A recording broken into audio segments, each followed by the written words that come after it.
Hello again, Struckwap. Welcome back to another evening for me, maybe day for you of streaming. Uh, so I heard last night, or more like read last night, that they fixed the rings, the invasion rings. They added the invasion ring rewards on Kiwa. So this would be the first thing to try. I didn't have time today. I've been working on Conrad, so I'm just gonna quickly check if those rings have been added. And if they have been added, I might try and farm some. But what I want to experiment with today would be I want on Bragi to make a burning uh, Grimnir's build for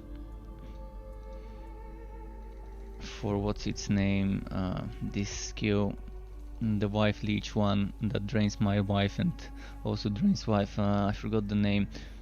I'm gonna check it in a moment. The the laceration, that's the build I'm thinking of. So let's quickly check.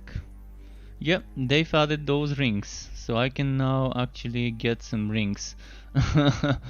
I can get some rings on Kiva, which means I'm gonna have to do some invasions to try and collect them. First of all, I'm gonna have to do this one. Hopefully I can do it well. I'm gonna grab those things quickly, switch to the melee build. I'm just gonna quickly do those things. So nice to see that they've added those rings finally. So Kiwa players, rejoice, you can finally collect those rings. And thanks to the person who wrote on the Discord to notify me about this, and not just me, to notify everyone about this being a thing. So I'm just gonna try and rush through this, I guess. Should I? Problem is I still need to kill some enemies. Yeah, that definitely is nice, so we can finally get some rings on Kiwa. What is not nice is I need to do another whole completion of the invasions, because I fucked myself over back when the forges released and wasted my dexterity rings. And I really wanted to use the dexterity ring on Kiwa with excavation mastered build. Excavation mastered build with the melee set and mechanical hits would be OP. It would be super OP to try, because that's another 100% more damage for excavation, and I just can't wait to try that. But right now I can't collect the dexterity ring because I've collected them back when it was broken, and I'm not getting those rewards back. I'm assuming, yeah, no rings in my inventory for the ones I lost, or the ones I didn't get when I should have, but that's fine. I stopped pushing my ranks exactly because I found that bug. So for now, let's just clear those two stages, collect those 20 rings, and I will be pushing on Kiwa off stream tomorrow, because it's gonna be boring. I'd rather experiment with Bragi on Laceration and the Grimnir set, but I just want to collect those rings quickly. So just two quick invasion runs, and then collecting those rings, and then we are switching to Bragi. Unless someone wants to see me play Kiwa, or someone wants to push invasions together, but pushing invasions sadly is not shared.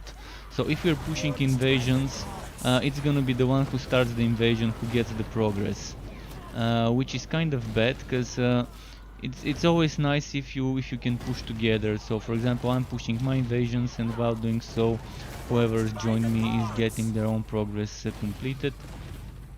The best survivability set for Kiwa would be the one I'm playing right now.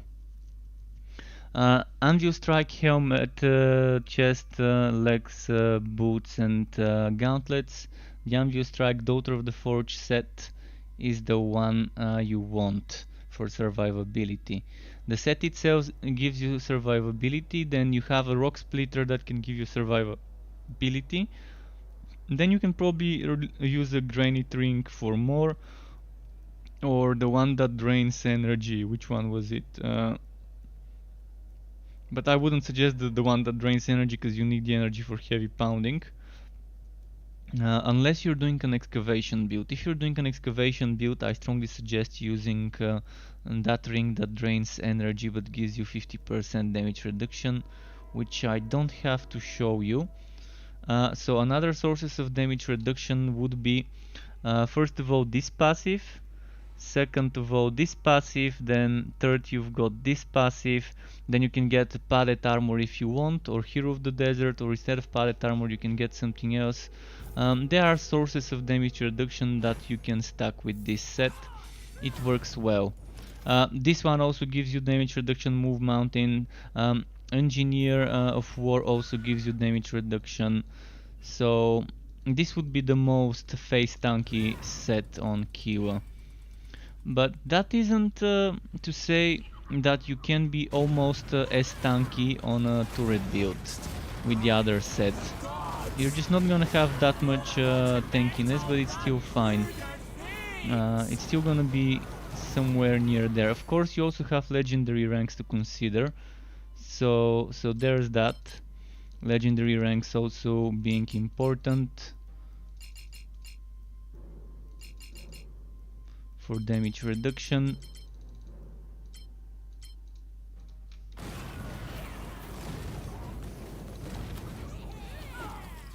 I now have enough points to spec into some more damage as well, while still retaining 30% chance of proccing the damage reduction things. So while you're leveling up, you probably won't have as much, actually not probably, you surely won't have as much damage reduction from the legend ranks. And you're probably gonna be better off focusing on reinforcement as your first pick.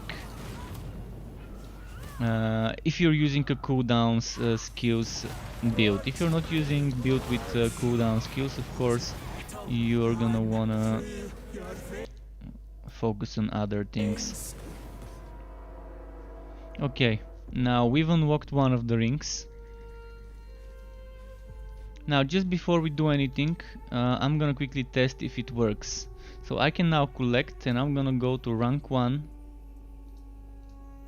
and then collect the ring and just checking if I got it. Okay, they really added those rings. They've really added those rings, so let's collect them all. Rank 2, collect. Rank 3, collect. Rank 4, collect. This is how you collect the rings. You saw me pushing on rank 10, but I'm collecting on the lower ones, starting from the bottom, going all the way up. This is how you collect the rings, to avoid losing rewards. I'm not sure whether they fixed it, but I don't want to find out whether it's fixed or not. You want cats videos? I have a cat next to me. I could make some videos with him. And I've tested Legendary Rage a few days ago and it wasn't working. I didn't see any patch notes for a hotfix, so that might have been an emergency fix for the rings on Kiwa. Maybe they didn't fix that many things. This one's shit. This one's not so bad. Shit. Shit. Shit. Shit. Not so bad. Kind of shit, kind of bad.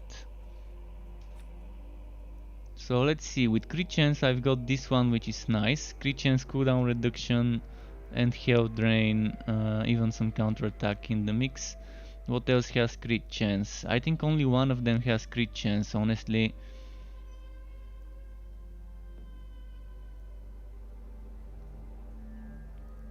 Okay.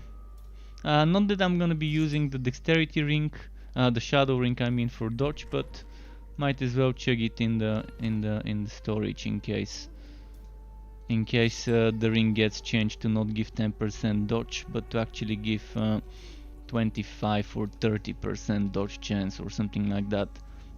Then I might consider using that ring in a build. Especially if they make it 30% dodge chance and then make it stack. So if I get two rings to get 60, that would be kind of nice to make a build around. But 10% dodge chance is just a joke. I'm not sure who would wanna be using this ring if he has a better road other ring that they can put. The only reason I would be using a ring like that would be if I really don't have a better alternative rows wise on my ones with better abilities.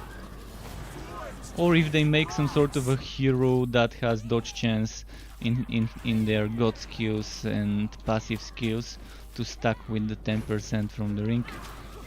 But so far we don't have anything like it.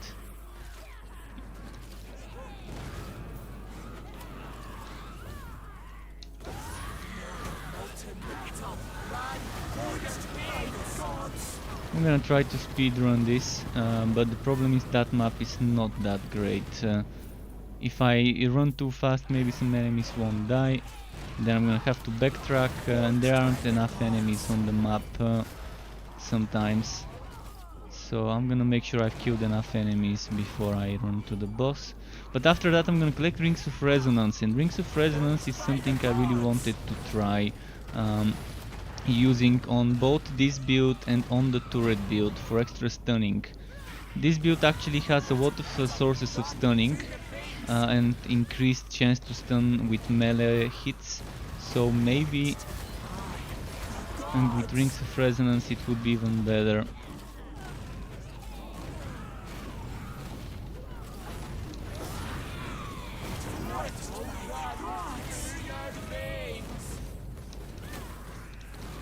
But it's nice that they finally fixed those rings.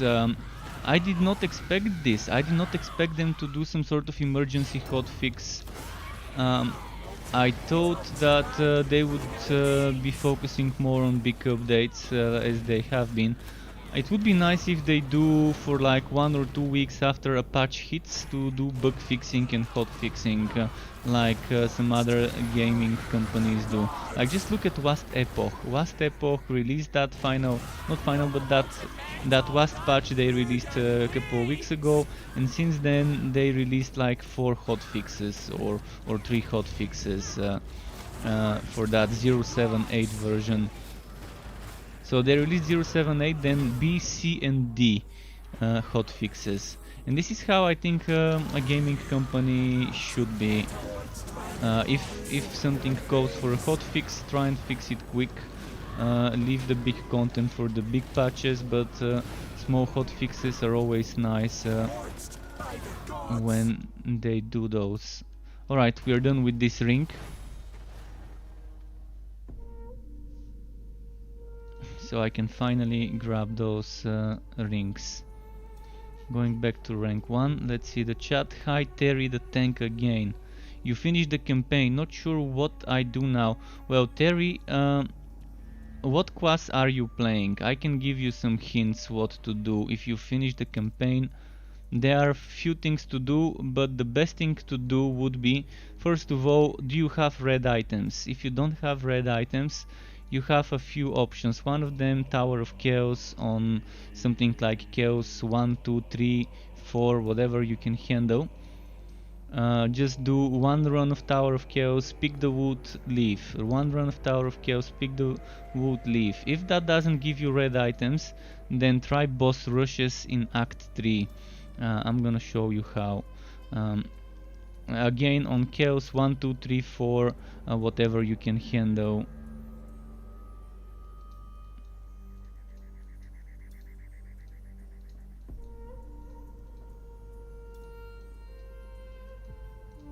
So I've unlocked those extra ranks without even completing this. They were unlocked before I even completed the ring. That's nice, because you might wanna save those and not complete. Now I can go to rank 11. I'm not gonna do it now. I don't wanna push invasions now. I just wanted to get those rings and see if any of them is worth keeping. So this one is kind of shitty. This one is Now you can see how bad the RNG in the game can be. Out of 10 rings, is there at least a single one worth keeping?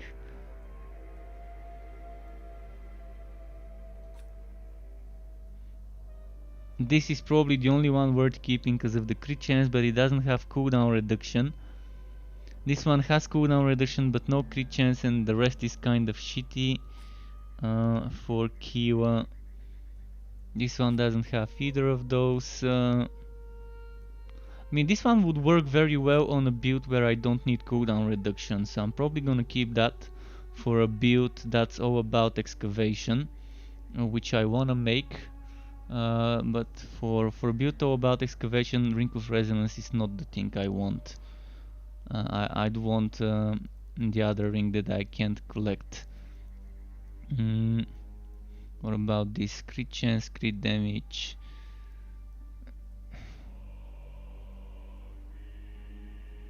Yeah, those are just terrible rings, terribly badly rolled rings. Let's say I'm gonna keep 2 of them.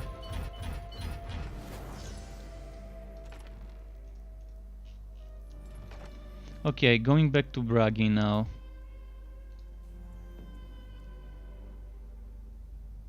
RNG can be terrible sometimes. I mean, I spoke to a dude long ago on the Discord who did like 30 something rings on Bragi and couldn't get a good one. Then he made the out Bragi and did like another 10 or 15 or whatever rings. I think he did another 18 rings to get the ring he wanted with the rows he wanted. So that's like 40, close to 50 rings. Between 40 and 50 rings is what he did to get the ring he wanted. I'm not someone that would make out Bragi and farm on it to collect, but I'm pretty sure some other people would be up for it. You're playing Bragi with the challenge set and basically doing Whirlwind of Blades non-stop on maximum energy. Whirlwind of Blades is fine up until a certain difficulty. After that, the damage just doesn't cut it much. And it's so slow. Just look at how slow he's moving. Now I'm gonna quickly show you what I mean.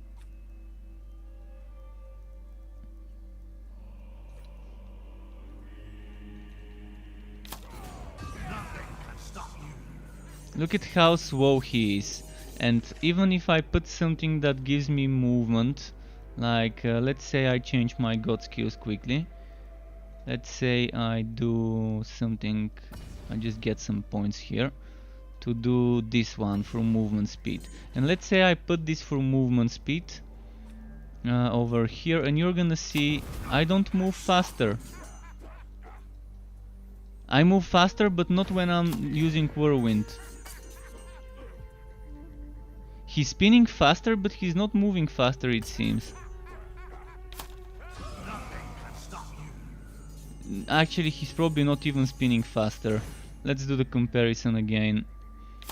And this is what I don't like about Whirlwind. I think what they need to do is they need to make this skill benefit from movement speed. And to get bonus damage based on how quick you're moving. Because he's slower than I am. I mean, it's not reasonable if the skill is moving slower than me. And I can't get it to benefit from my movement speed. Oh, what did I just remove? Did I just remove Trail of Blood? Trail of Blood? No, I didn't remove Trail of Blood. Did I remove Deep Gashes?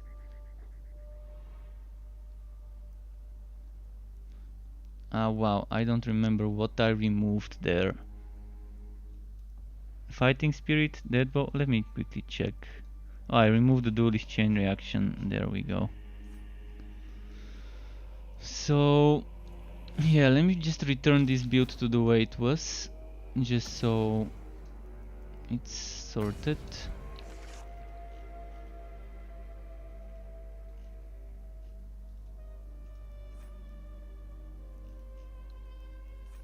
So what I'm gonna do now is Grimnir Laceration build. That's what I'm gonna do now.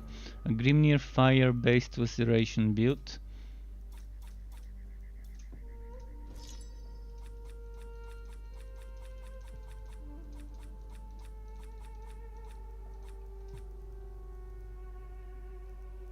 Let's see how that works out.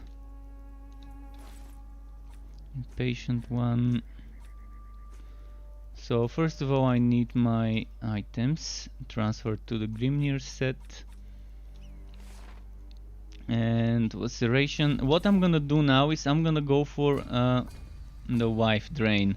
I need more health drain rather than damage. More health drain would mean more sustain for laceration. And now I've got from my god skills, as you can see, 41% health drain. In my items I only have 112 and another. Well, that's it. That's all my health drain right now, 112. So I hope I can get more of it in items.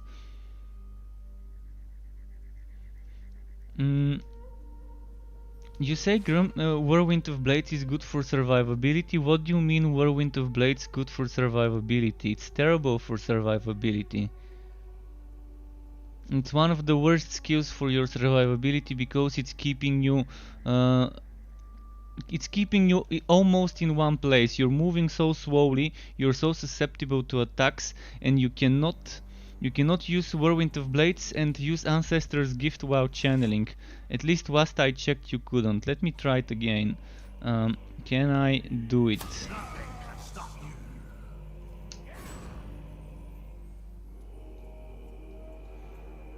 It heals you non-stop. What chaos difficulty are you on to get that much healing? I'm pretty sure I can get 2-3 shots and this healing will not be enough. It would be nice if you tell me what difficulty you're playing to get that non-stop healing. Because even with a ton of health drain, I cannot get more than just a little bit of extra healing from it. So if you tell me what difficulty you're doing to get non-stop healing, that's enough to not get 1-2 shot. On Chaos 8, well, Chaos 8 is the equivalent of the old Chaos 6. So normally I think on Chaos 8 a good build should be able, for example my crit monster build should be able to do Chaos 8 with just red gear, if I'm careful. I can try your setup. If you want, feel free to share what setup you're using. You said you're using the challenge set with Whirlwind of Blades. I can try and use your setup just to test it myself to see what exactly you're doing. Could you tell me what god skills and skills you are using for that healing? I'm assuming you're probably using this health drain and this health drain, and you probably have a lot of health drain in your items.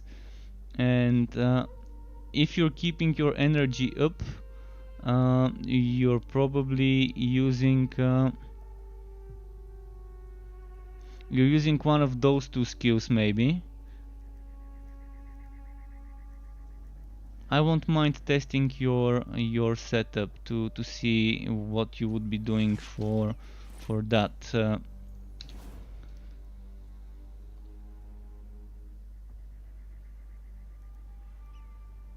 To get constantly healed. I still don't like how slow Whirlwind of Blades is, but I wanna try your setup to see how it would work. You're probably using legendary healing as well, cause it makes sense to be using legendary healing if you're using Whirlwind of Blades.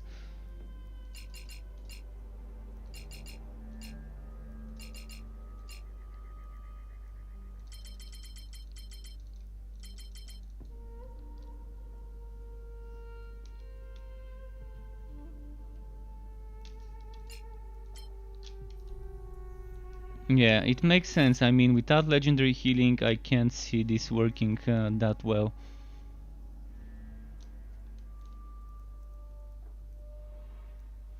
I want to see what rings and amulets you're using. You're probably using that ring with the energy gain. Where was it? Ring with energy gain. Fuck. I probably don't have it. Oh, there we go. Insulation. You're probably using insulation ring, stacking it with mountain pendant maybe for extra energy gain. And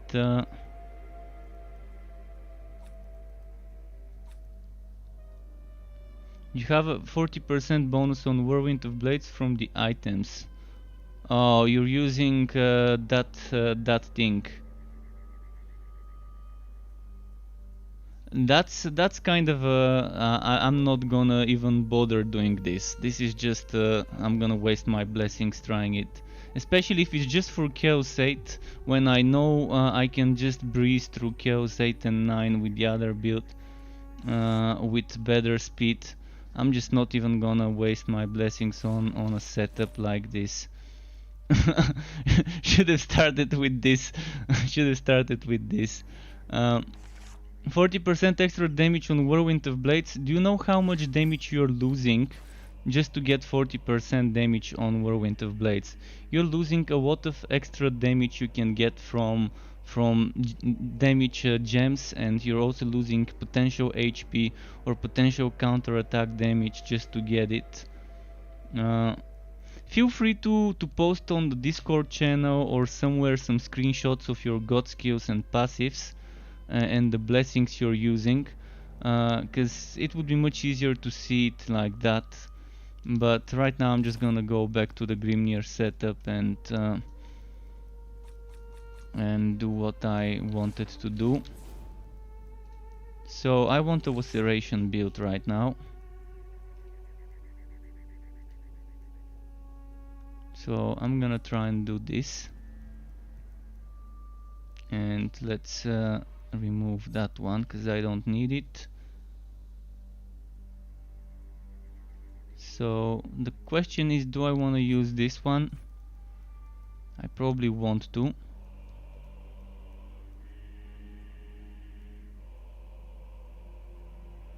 And now I'm not gonna be stunning enemies as much. I'm not gonna be stunning enemies as much. I'm still gonna try to stun them though. Still gonna try to stun them. But this is not the cooldown stuff, so probably Mountain Pendant and Outring of Resonance won't be as good as, for example, an Ancestor's Ring. So let's say I use an Ancestor's Ring.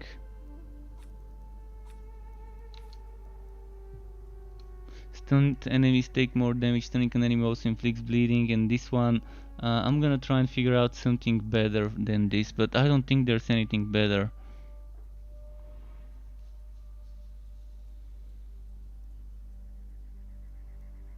This is 20% I can grab.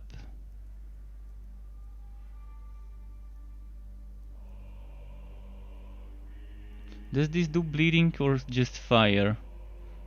It doesn't burn, it just... Oh, it has a chance to stun them.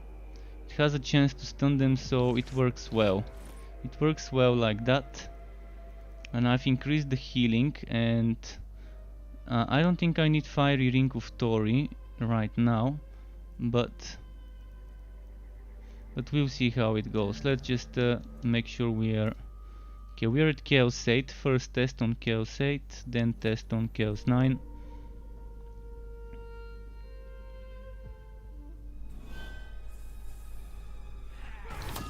So you're using active skills, Whirlwind of Blades, Mastered, Strike of the Anvils, Whirlwind of Blade Mastered?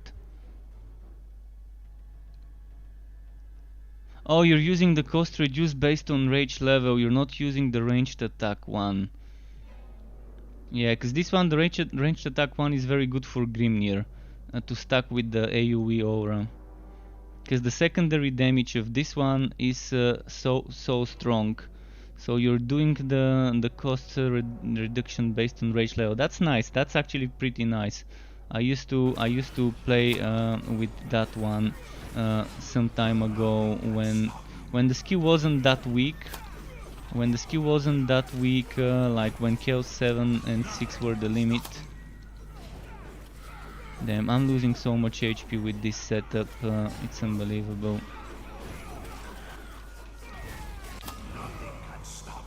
Wait, who could I need to kill? A champion.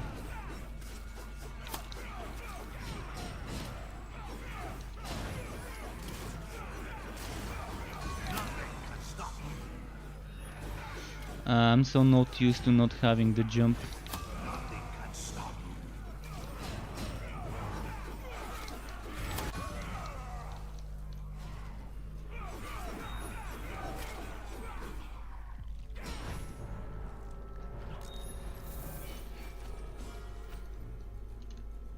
Okay, let's go to Chaos 9. Chaos 8 seemed fine.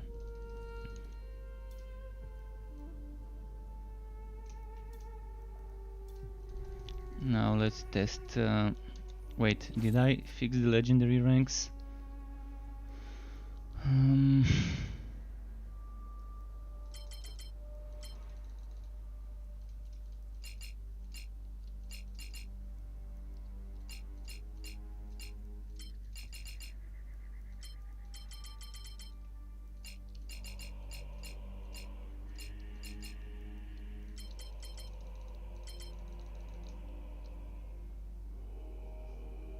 Okay, that should do the trick. Now let's do what I usually do. First, do I have padded armor? Padded armor, is it here? It's here. Then we do bleeding enemies.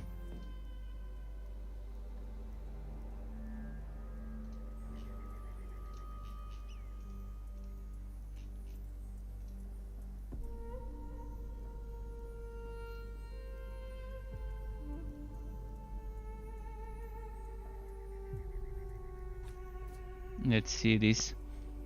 You're using on the axe token ancestors gift mastered and cooldown reduction 2 points towards the handle part.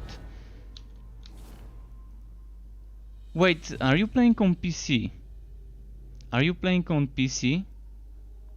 Because what you're telling me seems to be the old god skills. You seem to be telling me the old god skills, not the new ones. So you're probably on console. And what you're doing then is not the same as now, because things have been changed. Like things here have moved over here, and all the values have changed. And we have the health drain now, which wasn't here before. So you said you're using Ancestors Gift Mastered. That's a ton of HP and stuff like that. So if you're going over here and then over here, see, this one is no longer cooldown, it's bonus damage to champions.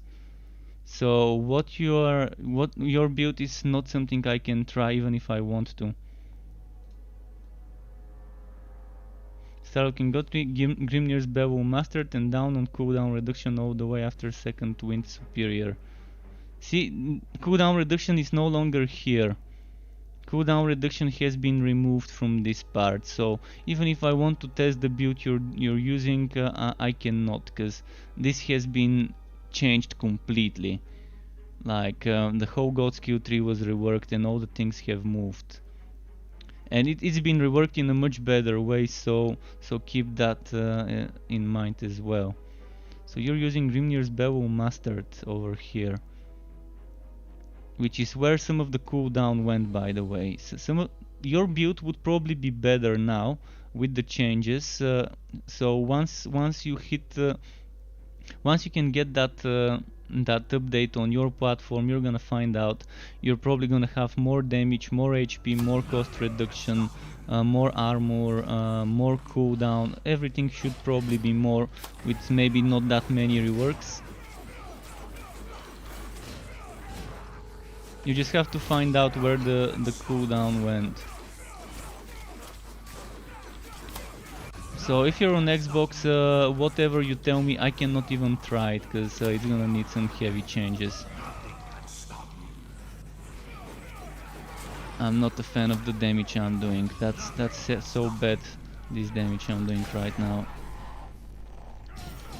That was barely a few million damage.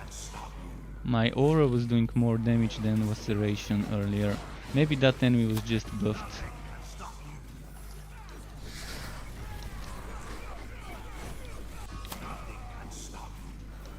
That Laceration. But I knew Laceration won't be as strong as the jumpy build. Kind of knew it because I've tested it multiple times. But today I want to figure out what would be the best way of doing it. See, this damage that I just did was not from Laceration, it was from my heroic.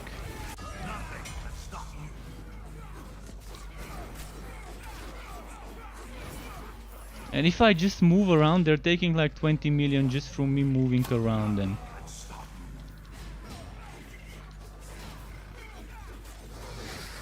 So just me walking around them, that's like 30 million damage sometimes from the aura. So Laceration is doing as much damage as my aura, sometimes even less.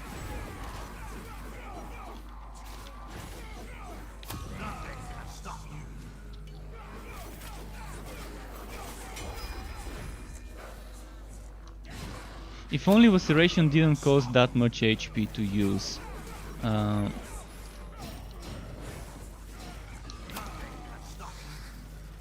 And had maybe a wider range, like AoE range, circular 360 degree. It still has a decent range, like 140 degrees maybe. Can't see exactly how much the range is, but it's not so bad. But I would much rather have a little bit more AoE on that one. Because there were some enemies standing next to me, but I was still unable to kinda hit them. Also, as a basic skill, should I keep using axe throw or maybe change to something fire? Something with fire. I don't have a fire attack for 0 points.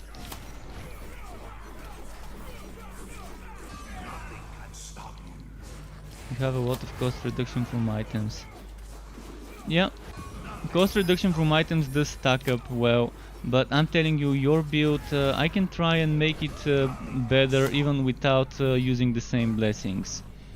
If you have me on Discord, you can send me the screenshots of your active and passive skills and your god skills, and I can try and replicate it without wasting my blessings on that extra 40% to the skill.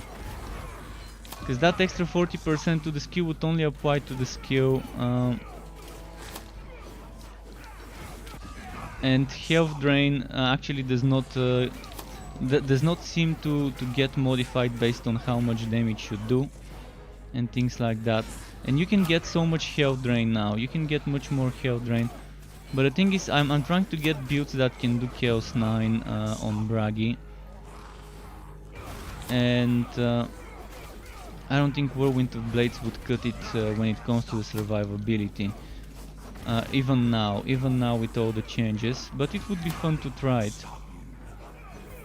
It would definitely be fun to try and maybe make a version of your build for the current patch, so that when the patch hits, people can try it on. The people who are on console now can maybe try your version, but when it's ready, you can try the new version.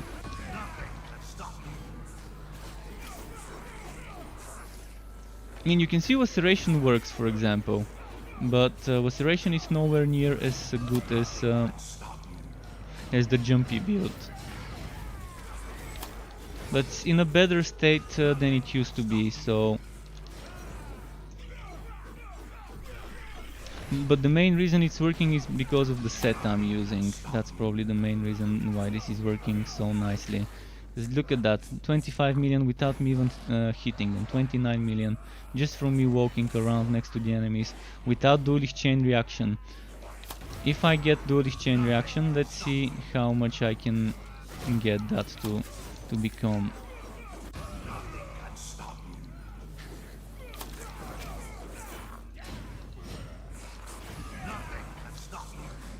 Now let's walk around them and see.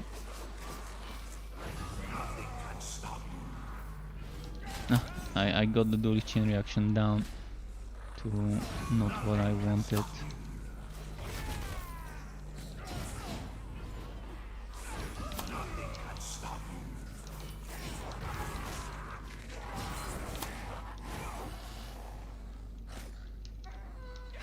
But yeah, 28 million, and I did 30 something earlier, just from the aura.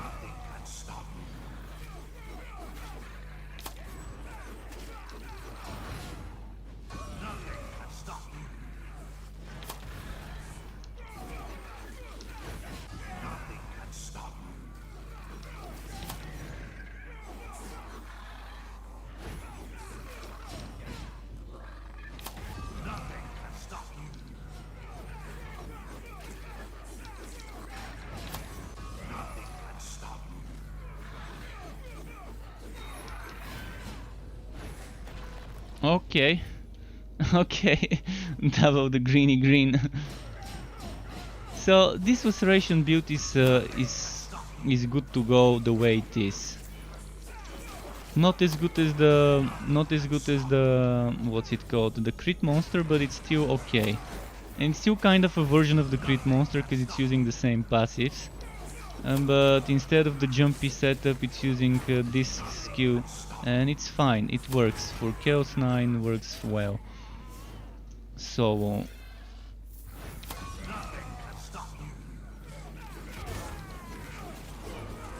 you're gonna have a little bit of trouble with some bosses. For example, the throw boss would be difficult because you're losing HP when attacking, and that HP you're losing when attacking with the HP that you'll be losing from the damage over time field the throw is doing is kind of too much. But if you use Ancestor's Gift, well, it's gonna be fine. What I'm thinking of making eventually would be a build that centers around using Axe Throw or Fury or Savage Swing and using that ring.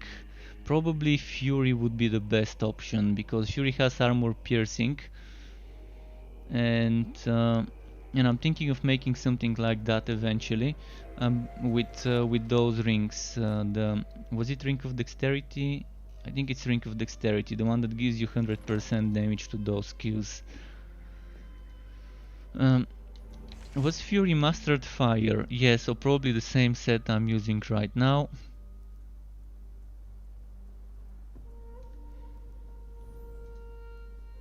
So I can try and make a version of the build you're using, but without the rings. Not the rings, but without the blessings that you are using. Because I think they're not really that needed for that 40%. I can get overall better damage for everything if I have the other types of blessings. So let's try your build now. This one I can confirm works. I can come back to it. So can you tell me what access, rings and accessories you're using on your build?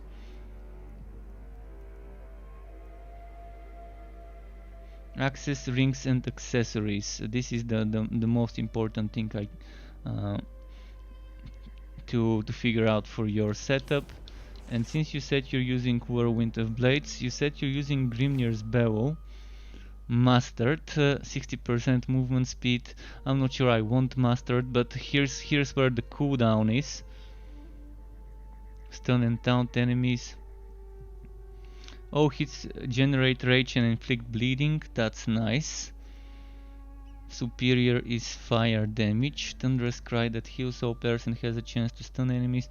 Movement speed is increased and all hits generate rage. Okay.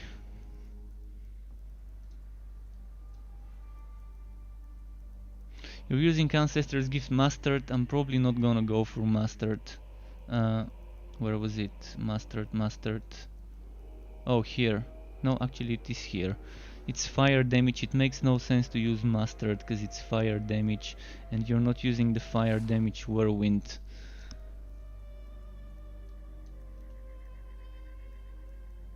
You're using the physical damage. So I'm thinking of using Superior or just the basic one. Duration 4 second, cooldown 9. This one gives extra damage, but only if health is low when I activate it.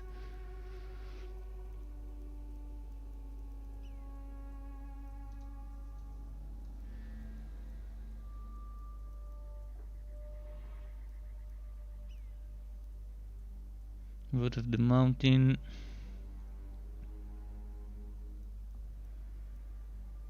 Alright, I'm gonna try something like this.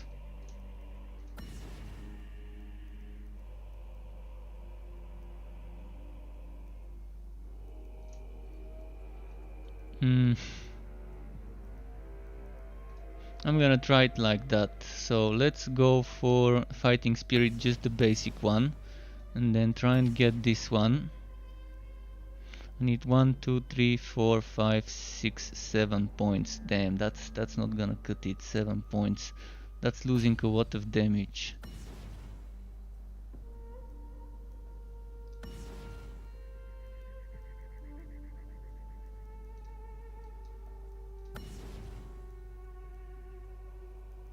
But let's say I got this. Where's the extra cooldown? I can either get 2 more cooldown, or I can get more health drain.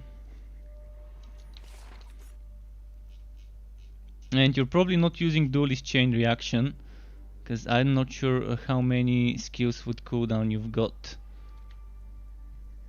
You're using Bruised Ego and Ultimate Carnage. Ultimate Carnage got nerfed badly. Ultimate Carnage is not what you would want when the patch hits. Just to show you a comparison why I no longer use Ultimate Carnage versus the Victor's Tribute. The Victor's Tribute gives you 300% damage, or was it 200% damage? I think it's 300, just a second. When you max out the stacks. Wait, where did my Carnage go? I'm not sure where my Carnage is. Oh, there we go, that's the Carnage. So just check the difference now. Ah, fuck.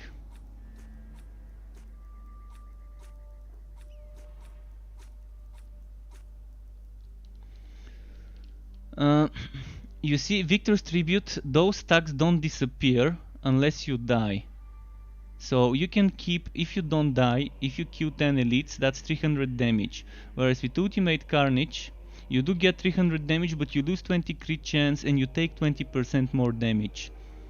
Right now you're only losing 10% crit chance and you only take 10% more damage, but it gives you 200% damage. In the current state that you're playing on console. So the Carnage is good there, but the Victor's Tribute now is, when the patch hits, keep that in mind, the Victor's Tribute would be the better axe.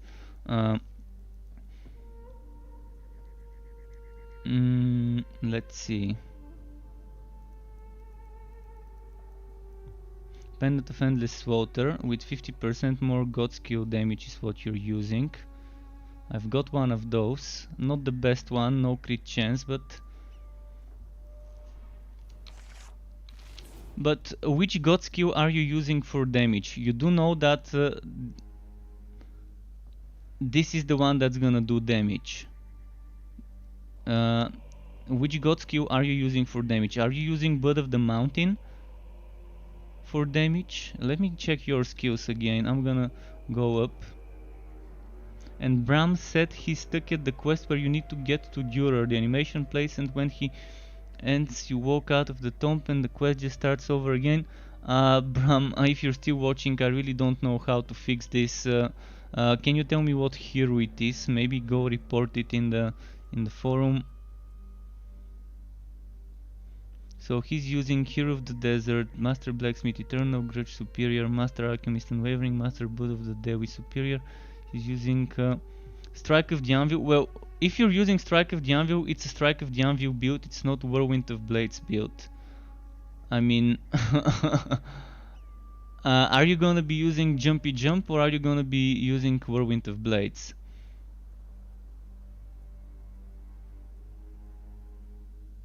Because using those two together, it's just a whole nother story. I'm looking for a build where we are not using Strike of the Anvil, because for Strike of the Anvil there's already so many good builds where you're just focusing on the Strike of the Anvil. So I'm wondering why you're using that. I don't see you using Duelist Chain Reaction, so Ancestors Gift Mastered, Grimnir's Bevel Mastered, Wasp Bastion Heroic, Strike of the Anvil Superior. Wondering why you're using Superior. It's fire and you're focusing on a physical passive.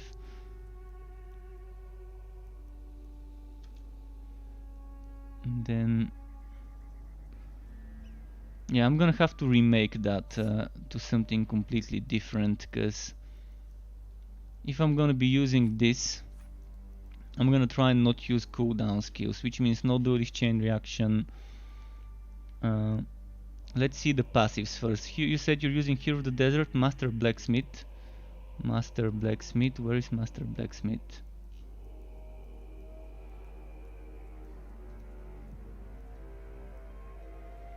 Master Blacksmith. Fuck, I'm not seeing Master Blacksmith. I'm probably blind.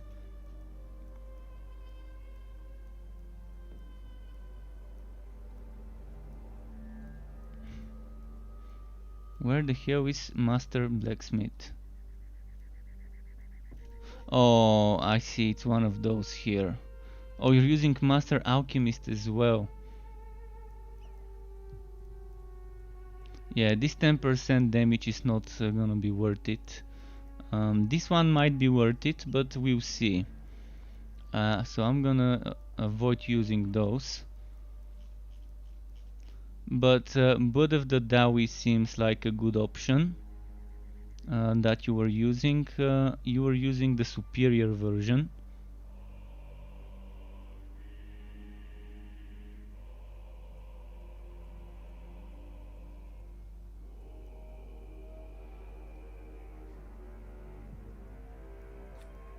Let's see that. Let's see that. Then you're using Unwavering Mustard.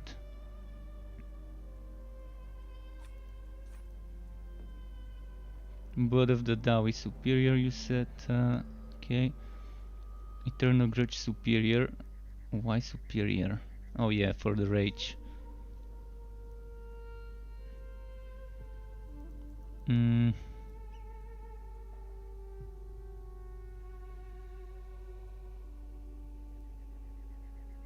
That doesn't bleed them, so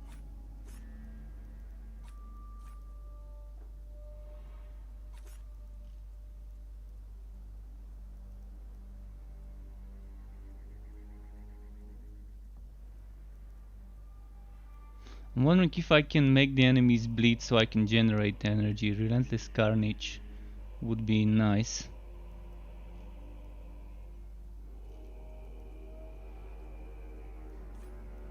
But I'm gonna use this one. And now we have some crits. It's not gonna be that high crit, but we do have some. We have this one here, and we've got some counter-attack damage here, and it's not that bad. We do have some counter-attack damage. I wanna see if I can get counter-attack damage on this side somewhere. 14%. I can get for 1, 2, 3, 4, 5 points, 34% counter-attack damage. 1, 2, 3. No, I'd rather get the health drain. So I think I'm gonna go for something like that as a setup. I'm just missing one skill, and this one skill I'm missing, I'm thinking of putting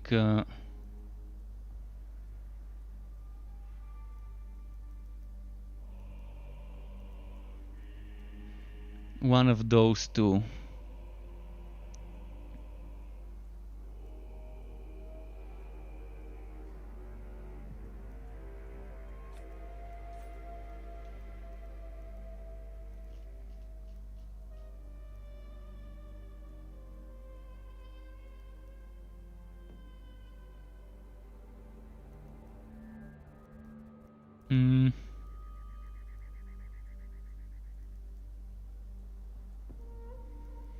This is kind of an interesting thing. I wanna do something. I wanna do this one. And then maybe the bleeding axe.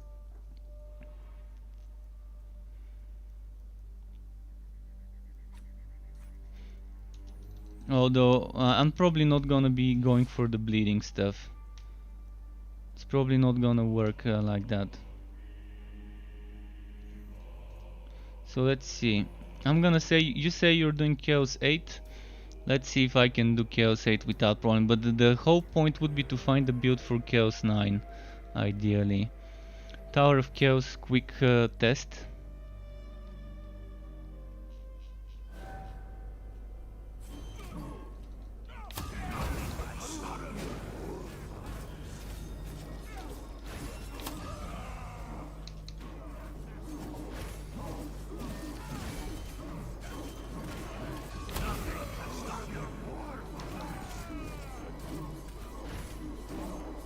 Well,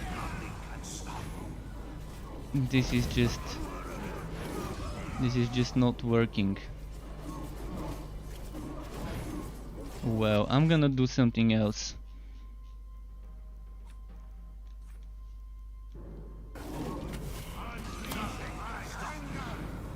This seems to work better. This seems to work better. And now there's something with this patch that you cannot do on the other patches. Basically with this patch I can be channeling the whirlwind and using my god skill for invulnerability and using those skills. I can use those skills while channeling the spin to win. So one thing I've just learned from this is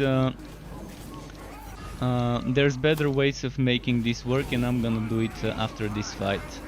I just realized I don't need the Grimnir's Bevel right now, and I can get more damage.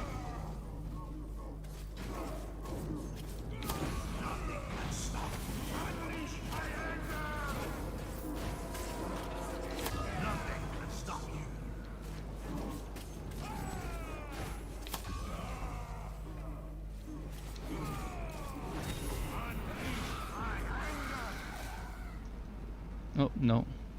Wrong one.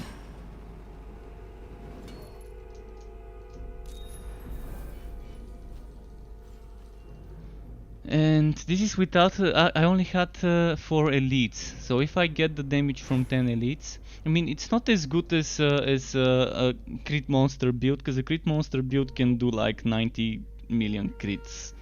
But and that's in AoE to all enemies I jump on, but it's still gonna be fun to see. So what we don't need is Grimnir's Bevel. It's just not needed at all. So all those points here I can put back to this one, and then I can get some more. I can get some more of this.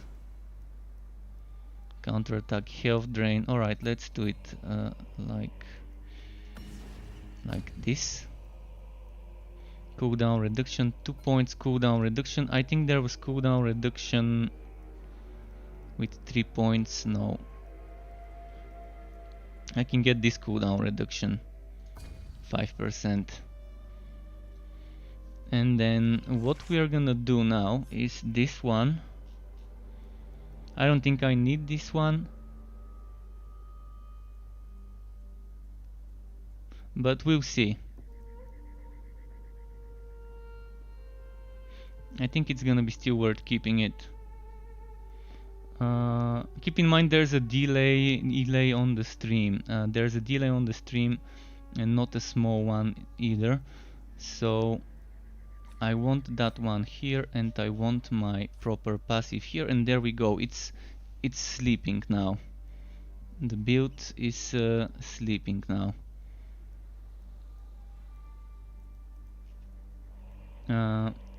So Relentless Carnage Superior I probably need to change. First of all, I want to go on Chaos 9. If it can do Chaos 9, then it's gonna be one of my fun builds, rather than a pushing build. And fun builds are still nice. I mean, there's many people who love spin to win. I love spin to win. If you've watched my Wosen streams from when the game launched, I was all on the spin to win game. Even before Wosen launched, I was going heavy on that spin to win train, because I just loved it.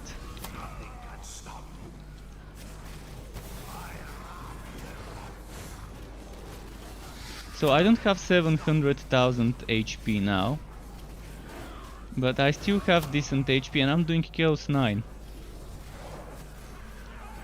I'm getting knocked back though all the time, but that's fine.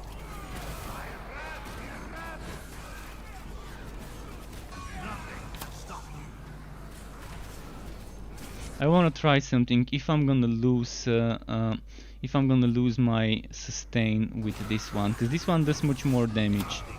This one is the better version for damage. So if you want damage, that's the better option.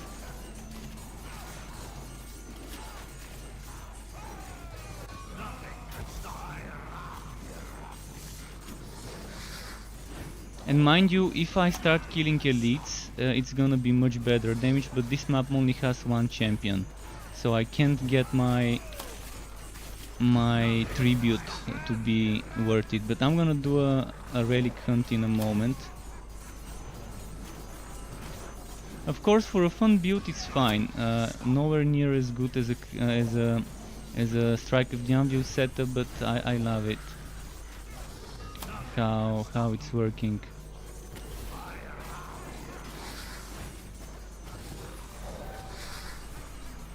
So at least today, I wasn't planning on whirlwind build, making a whirlwind build, but I wanna now take this build to Chaos 9, and then I want to make a Grimnir version of this build to see how a Grimnir version would fare. Also, I forgot to change some things. Alright, let's just put that. Oh, this is shit. This is terrible. Terrible.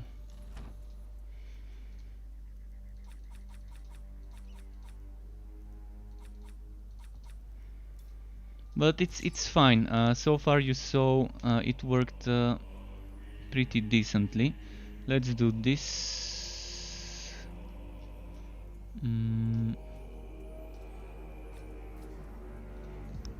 Let's do some relic hunts, upgraded relic hunts, to see how this would do. Oh, and it gave me Act 6. Okay. Act 6 it is.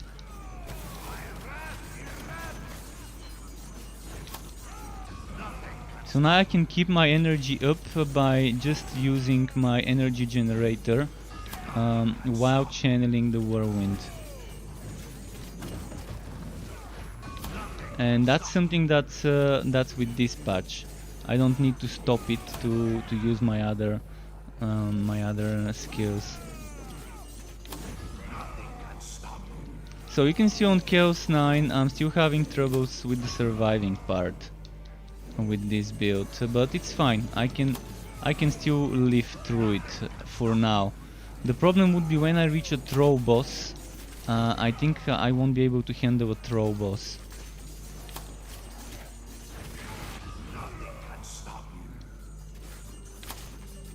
But at least the energy problem is solved.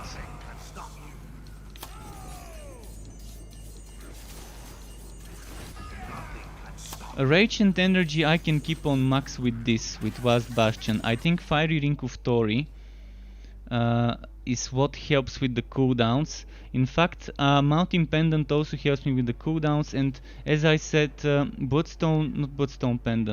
Pendant of Endless Water would not do much. The only thing that would benefit from it is Blood of the Mountain. So the thing I could try implementing here would be stuns, which is Old Ring of Resonance. And if I'm going for stuns, I'm doing something else.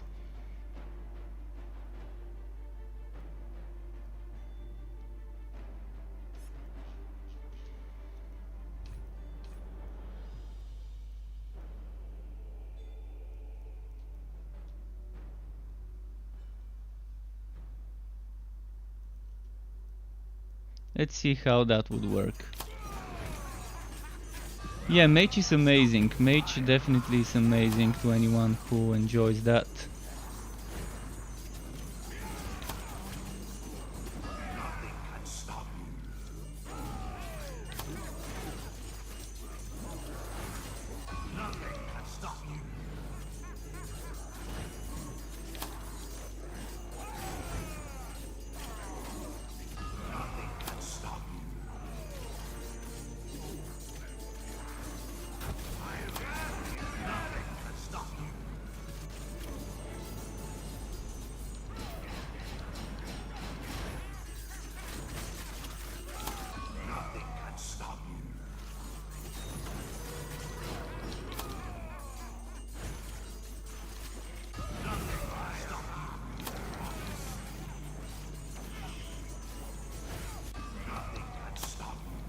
So for the energy we have Ancestor's Gift and we have Wasp Bastion for the energy. For the rage also we have plenty of things to help us.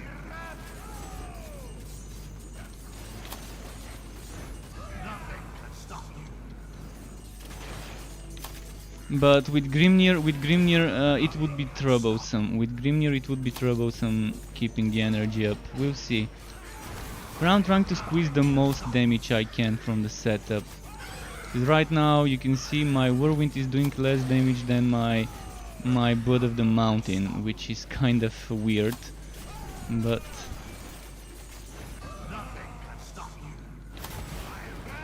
it's definitely not meta. I mean, by far away from meta, but it's a spin to win build that can do Chaos 9.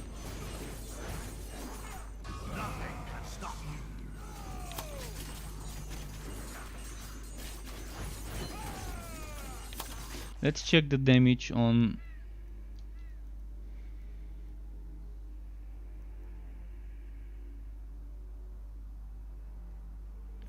Let's do.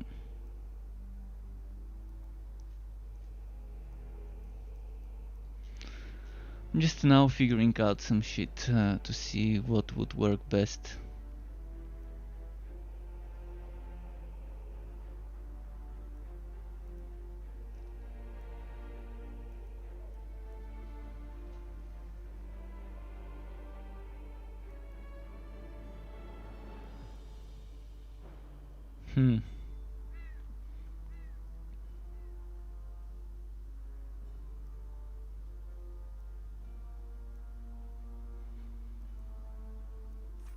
I'm gonna still use that one now.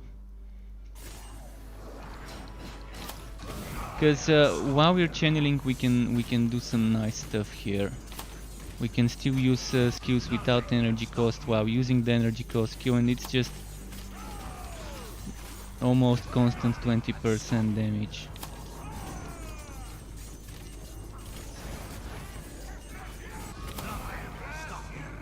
The only problem would be a troll boss, and I think this map would give me a troll boss to see how it fares. Next I can try a Grimnir build with that.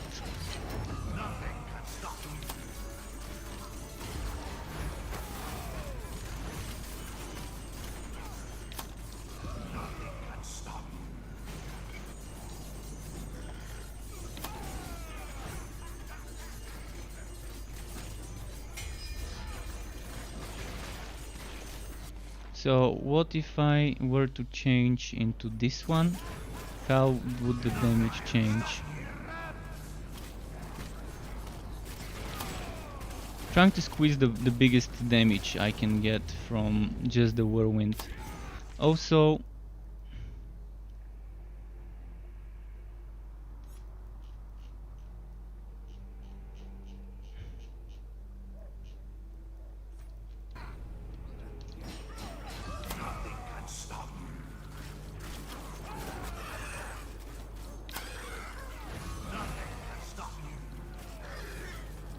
yeah, I can't keep the duelist chain reaction, not right now. Right now the duelist chain reaction just won't cut it. I don't have enough for the duelist chain reaction to work.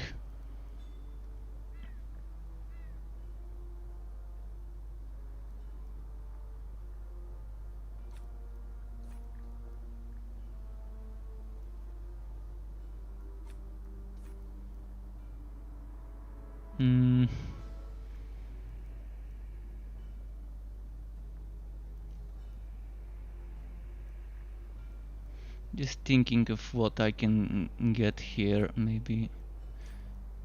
Because I don't think I'm gonna be doing that bleeding enemy killing, but just in case.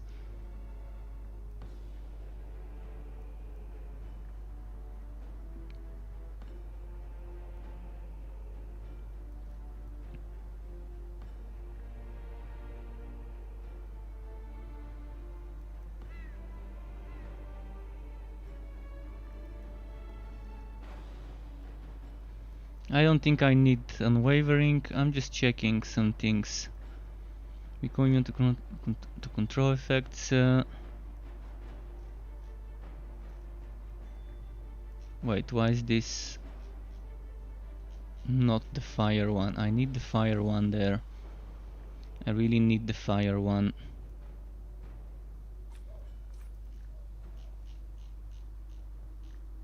Where did it go?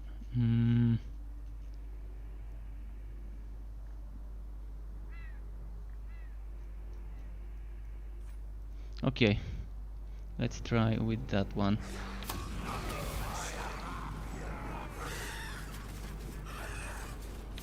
This enemy is also very annoying because he's damage over time enemy. And I have to stay next to him to kill him, and all the damage over time is next to him. He's like the mini version of those throws, the chaos throws.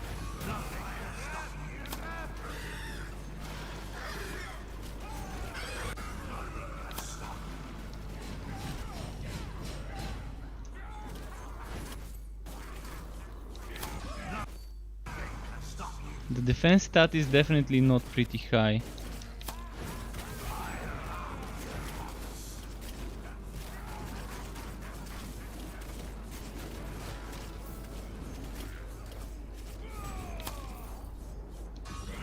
Unwavering is good if I keep energy on max, but 30%. And I can get 20% from this one. I can get 30% from this one. This one gives me only 20%. So it's not that great. I can get the 30% and get 10% more from Unwavering. But I don't have the points for it.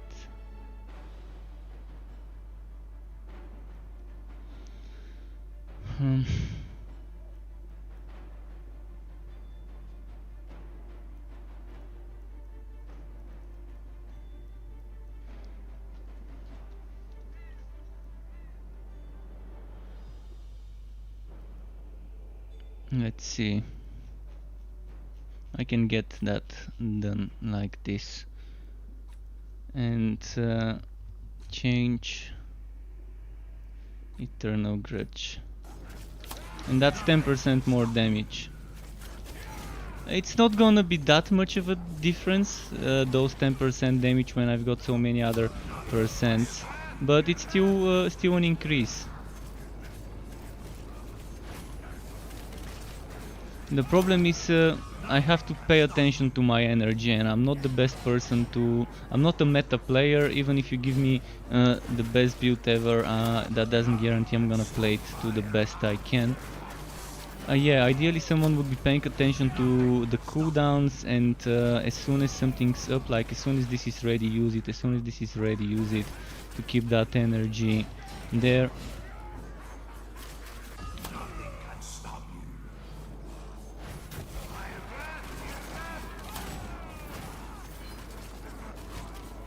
But yeah, if I were to go on the crit monster build, you're gonna see the difference in regards to what I mean.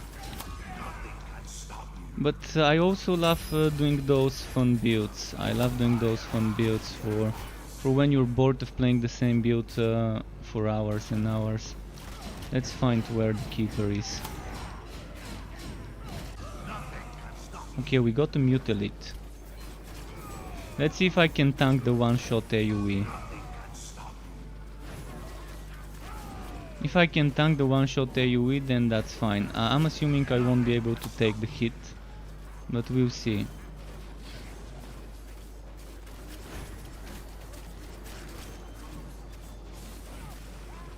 So let's see. Oh, I can take the one-shot AoE. In fact, I could take 2 of the hits and still survive.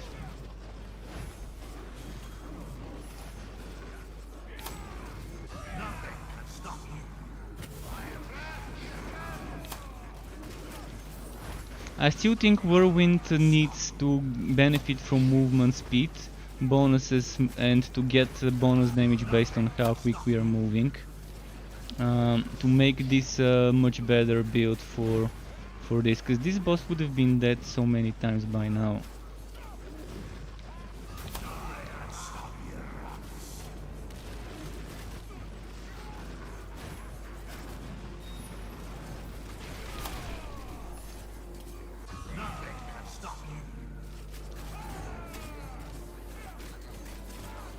But that's a decent spin to win setup that we made. So kind of taking your idea and reworking it to make it more suitable for the current god skills and skills combinations with that Tower of Chaos changes. Next would be testing a Grimnir version to see if I can make it work. Oh, more greens. Damn, 3 greens, okay.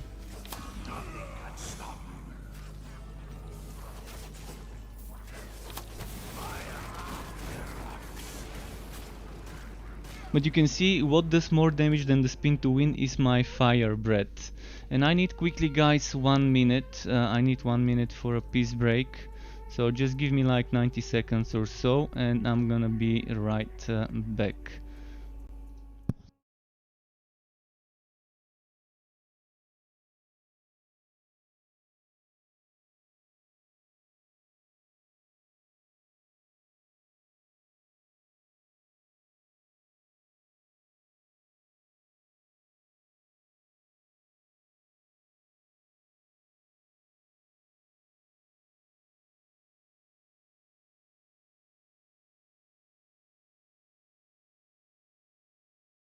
Well, just my work, it's gonna be after this map, I'm gonna do another map. It always happens when I hold it and I say one more map, one more map, one more map, and then when I really decide to go, it's always like occupied. Alright, let me just donate that gear and start the next map.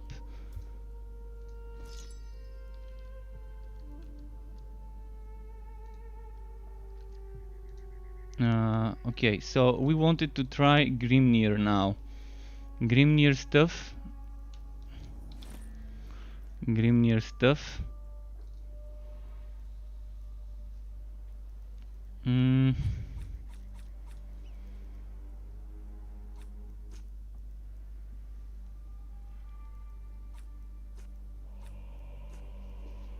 So let's see.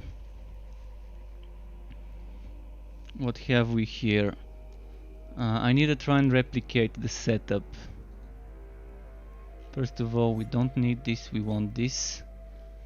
We kind of have to use this. There's no way to go around that.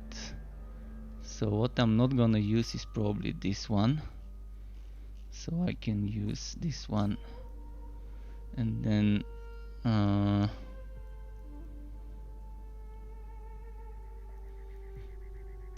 we're not gonna use that, we're not gonna use that, we're not gonna use that. And we're gonna use maybe this, maybe this. And what else was I using here? Relentless Carnage.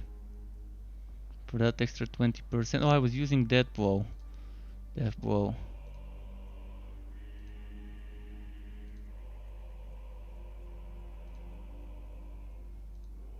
Yeah, just Relentless Carnage is missing. And of course I have to rework the god skills slightly differently.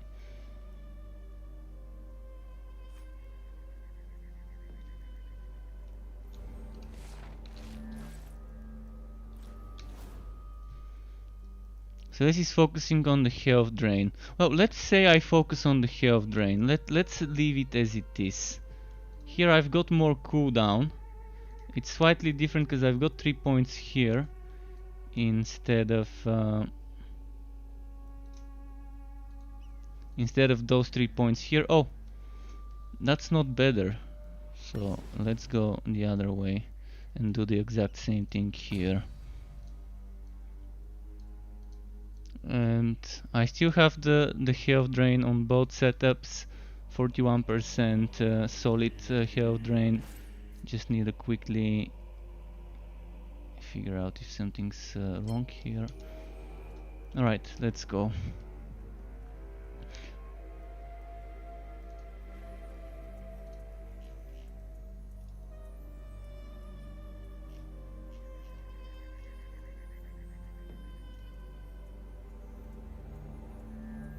Control effects, I'm thinking that that would mean stunning as well.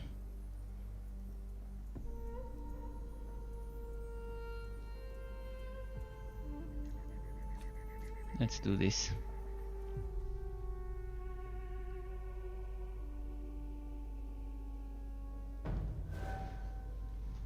The 40% damage from Whirlwind doesn't make sense because in order to get it you're sacrificing flat damage, HP and things like that.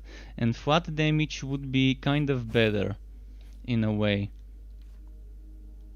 Because you've got so many other sources of damage. I mean, you can tell me what your highest hit is with Whirlwind. And I'm probably gonna have an idea whether it really is worth it. Because I've got an idea of how much damage I can get it to do with or without that 40. For example, if I'm doing 10 million with it, that's with all the other bonuses. It's not like 10 million would go to 40 to 14. 10 million would not really go 14 because that's not really how it works. For example, now that I did 20, that's not gonna mean I'm gonna jump to 28. I'm probably gonna go to 22, 23 million because it's like adding on top of the other bonuses. It's still gonna be more stuff. Wait, I kind of let them hit me too much.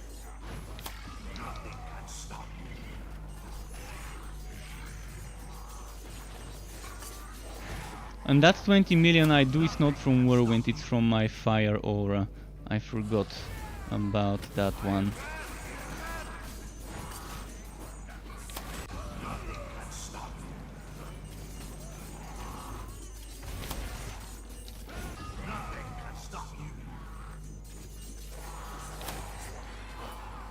So right now I'm gonna need some changes.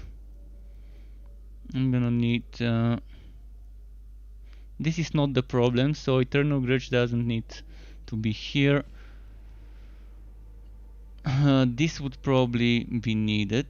No, that's not gonna be needed. The energy, as I suspected, the energy is the problem, so Relentless Carnage Superior. If only I could make the enemies bleed, and I can probably make them bleed, but yeah, for Chaos 9 this doesn't seem fine. For Chaos 8 it can probably be fine with the Grimnir set. But if you want a fun build, probably stay away from Chaos 9. No, if you're using the Grimnir, if you want that stacking. Let's see what I can get. This can give me energy regeneration, but I don't want to lose the other stuff.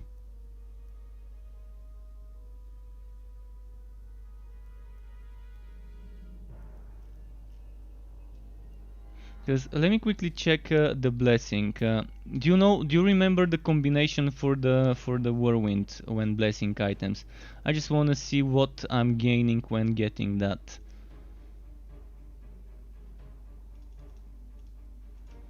Was it this?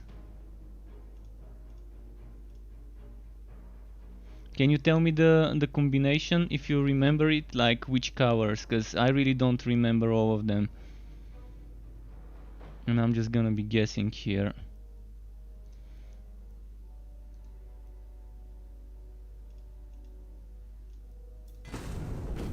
This one is Strike of the Anvil, so that's not it.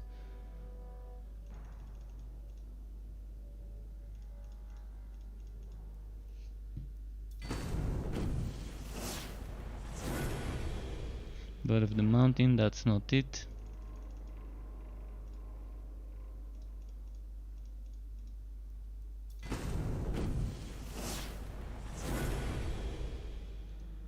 Axe throw.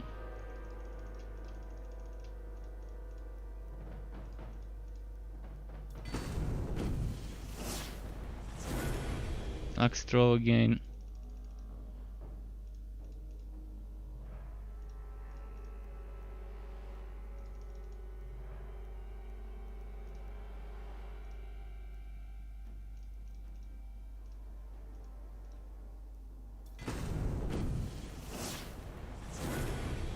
Whirlwind of Blades, there we go.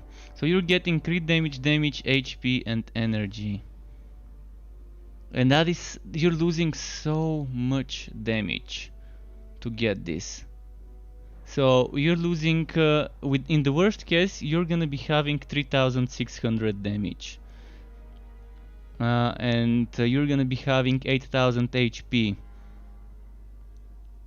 In the best case, you're gonna have 4000 HP, which is still more than this. But this probably can go up to 4000, and you're gonna have 4460 flat damage. And think of you said 40% damage. That's 10 pieces or 9 pieces blessed with this. If I bless 9 pieces with that, that means I'm losing 3800 damage per piece. 3800 damage per piece, that's base damage. My base damage right now, if I lose all my buffs, probably will be, I can't tell you right now, but let's get them to kill me to see my base damage.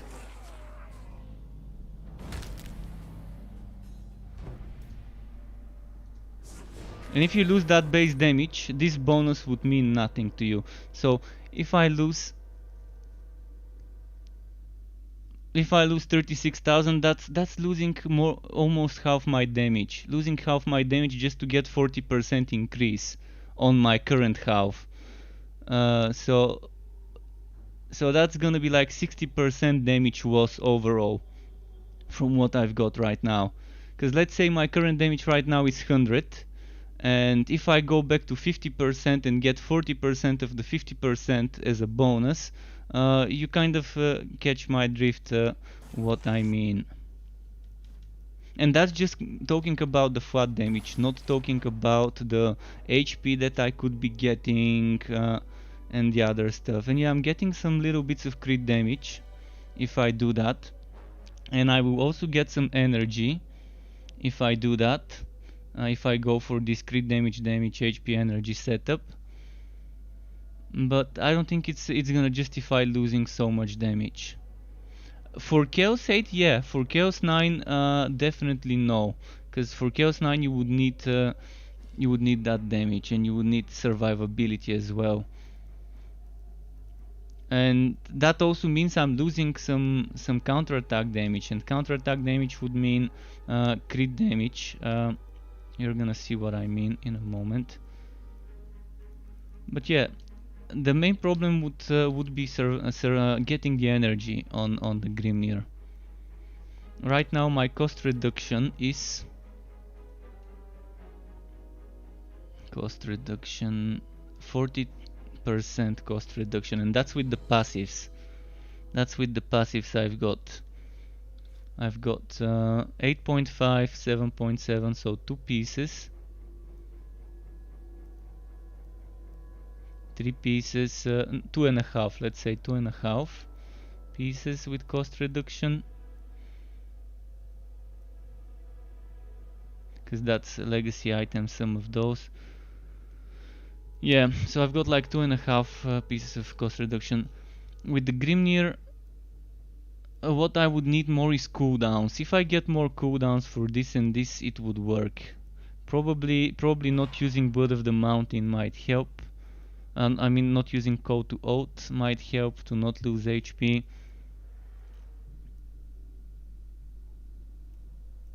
Wait, I wanna check something. Have I got a Forge Heart? I don't have a Forge Heart. Something that could help is Insulation Ring. Insulation Ring could help. And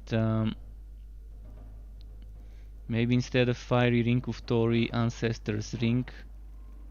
But then I'm not gonna have my cooldowns proccing as much.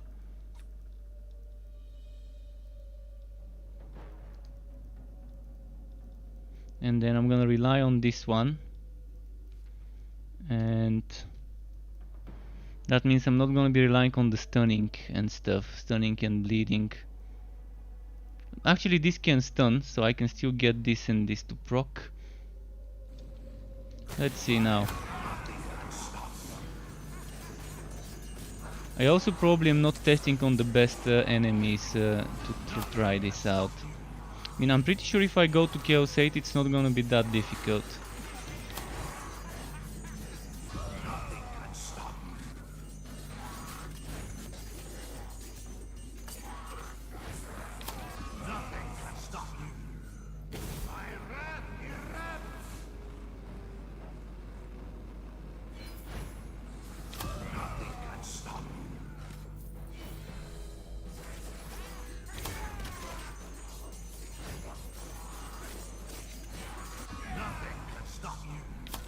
Wait, am I using? Yeah, I'm using the basic one. Bosses would be a problem though.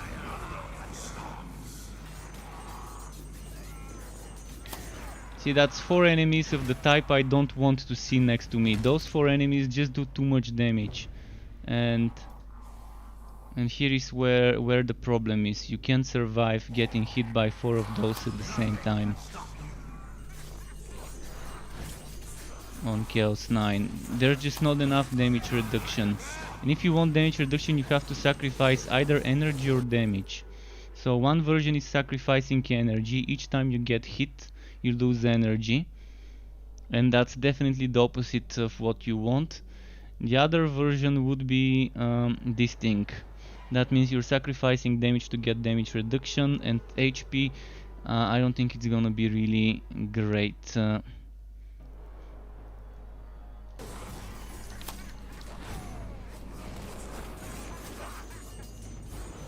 One thing I will try is removing this and using this for more mobility.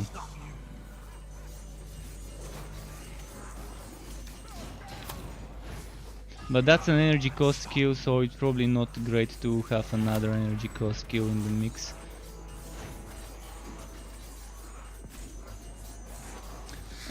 But yeah, with the challenge set it works much better for the whirlwind. In theory this should be fine, but when you end up testing it you see how whacking the Grimnir set is to make a fire whirlwind viable energy wise. There is something I've not tested, this thing, but you need to be at low HP and I'm not sure how this would work. In the best case that would be 30% energy cost reduction. Probably not the best thing to do.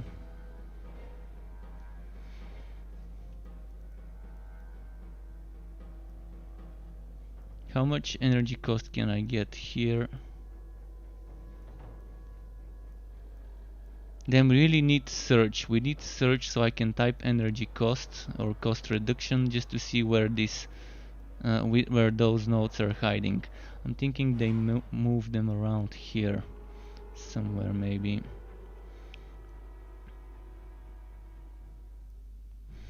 This might be interesting.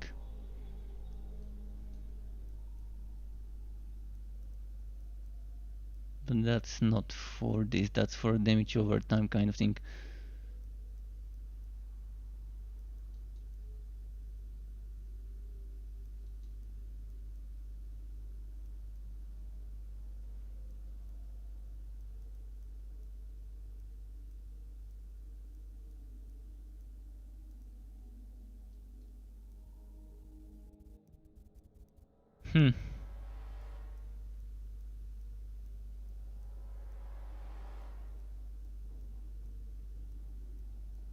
I'm not seeing much cost reduction anywhere. What the hell is happening with the cost reduction? Oh, it's over here. 5%. Right now I've got 20%, so the cost reduction is kind of here on the way. And I can get only another 5%, and that's it. There doesn't seem to be any more cost reduction on the tree.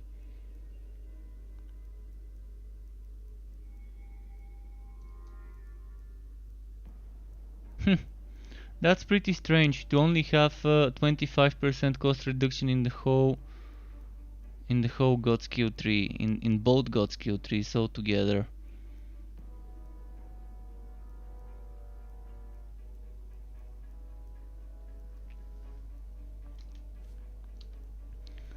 So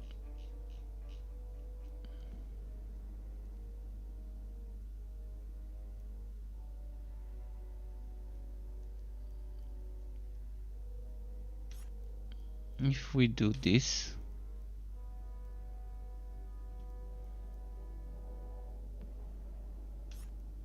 and then do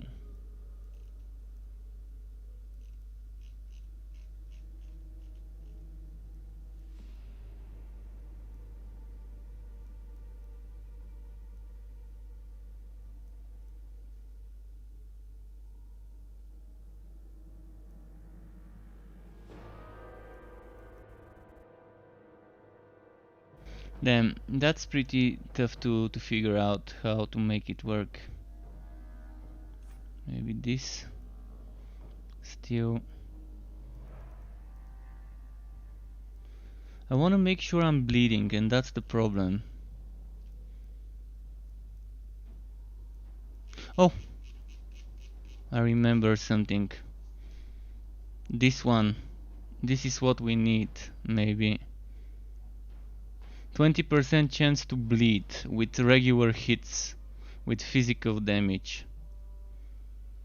But I need with fire, I need to be able to make them bleed with fire, and that's just not gonna work. If only there was something else that allows us... I think there was this... maybe the Forge Heart, but I think the Forge Heart worked that it does fire damage to bleeding enemies, not the other way around. So, just gonna use whatever there. Just let's put...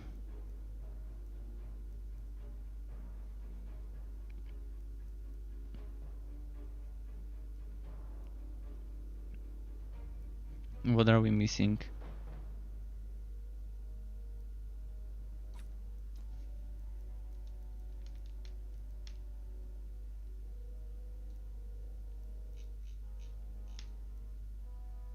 Let's try this, just to see how it works.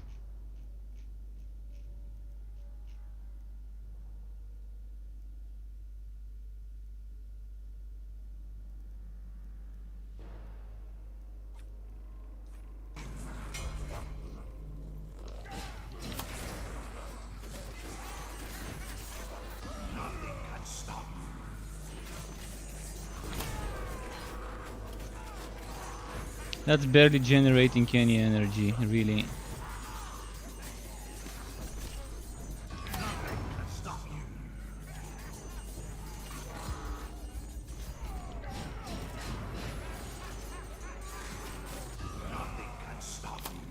For challenge spin to win build, I would recommend first you want to be using fighting spirit. That means you're using three pieces of counter-attack blessed items is what I would recommend.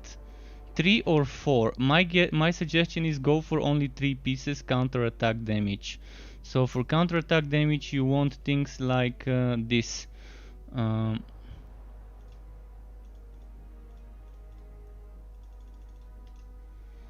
Things like this. You want 3 of those. You can try with 4, but I think 3 of those are better. Then you wanna be adding damage and HP, that's version 1. For the most HP, the least damage. Version 2 would be that's version 2, kind of balanced. 420 more damage, 2000 less HP, and if you want another 420 damage but to lose another 2000 HP, that's the one you want. So try to get enough amount of HP and enough amount of damage based on what you need, and then it should work for you. And you want to be using Grudge Holder, because Grudge Holder gives you 500 counterattack damage per rage stack. That means 20 times 500 counterattack damage, and this translates into crit damage from this skill.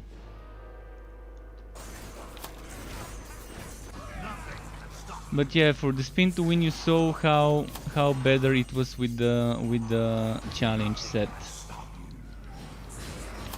on Chaos 9.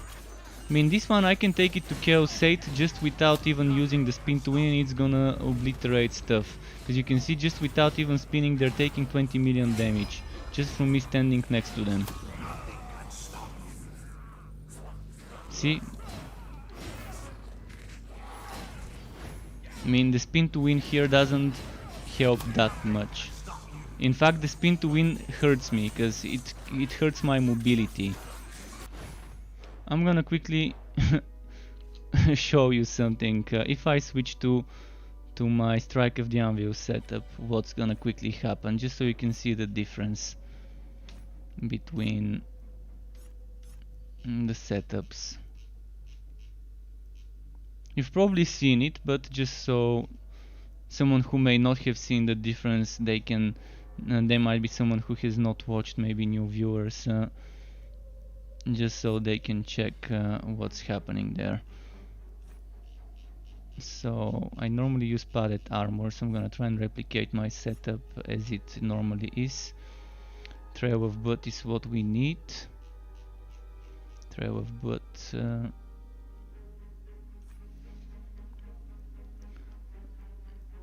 And we want this one here.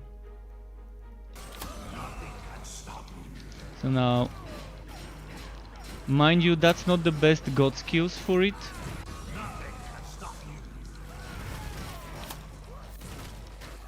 That's not the best god skills because I replaced some things. So normally I wouldn't have those points here, and I would have those points all the way here.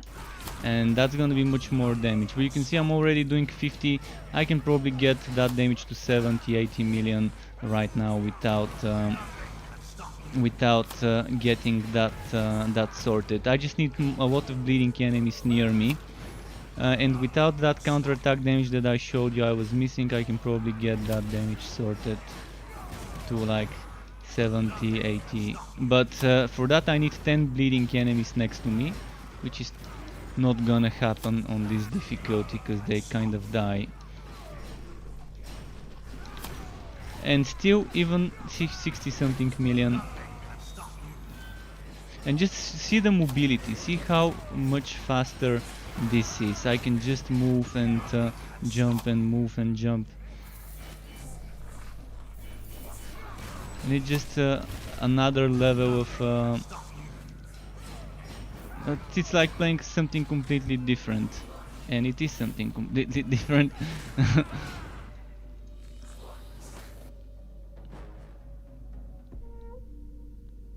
But the other builds were fine. The other builds I tested, the Grimnir build with Laceration was okay. It was not perfect, but it was okay. So now I'm really gonna take that 1 minute break. I think the bathroom's not occupied, so just give me a minute, I'm gonna be right back.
So, thank you for waiting, I'm back. I'm gonna go back to the Laceration setup. I don't remember much of what I did for it, but I'm pretty sure I'm pretty sure about some of the things. I had Laceration here. I had those the way they are, I think. Maybe I had this one. And I think the rest was the same. And then here I had this the way it is right now. Probably the only thing I didn't have the same was those 3 points were over here, which... Let's check something. 701. Let's try and max my rage. Although I don't think I'm gonna be able to max my rage in the town. No, I will be. So this is 1151 crit damage. 1000... let's check this one. 3246. 3246. And if I do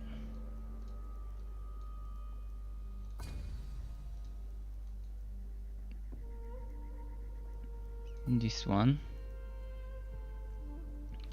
the skill goes a little bit up. Alright, I think that's probably better. I'm losing 2% cooldown reduction but more crit damage, and I still got the point which I can spend, I'm thinking, here for the damage. Probably more damage. I mean, damage or HP, either would be fine. Definitely not this one because I'm not gonna use it. So the options are only damage and HP. I don't have anything else as an option. I have damage over time, but doesn't seem like a viable choice. So yeah, let's grab damage. I mean, it's fine. Let's do it like here to be easy to find.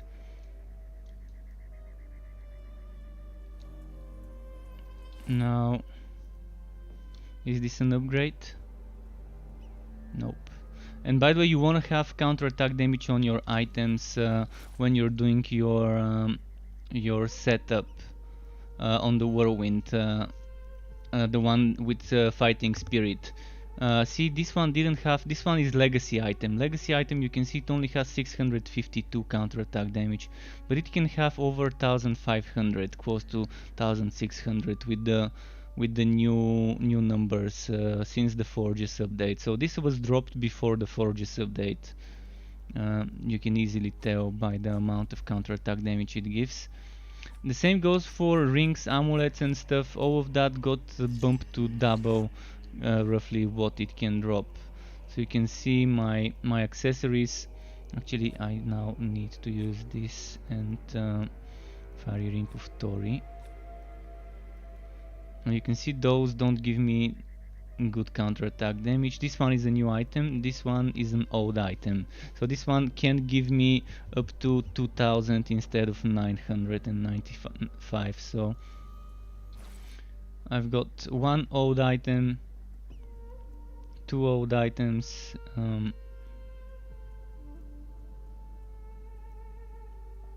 two old items, three old items, and few things without counterattack. Most of my builds are like that. But the Spin to Win definitely, in theory, it seemed like it would be a great choice because of the fire damage, but it just isn't. It just isn't such a great choice. There needs to be some changes. I think we need some new ways to get energy that would go well with the Grimnir. Laceration is good for the Grimnir though. Laceration is what you might want. Because look at the Grimnir set, what it says. All damage from fire skills is increased 50%.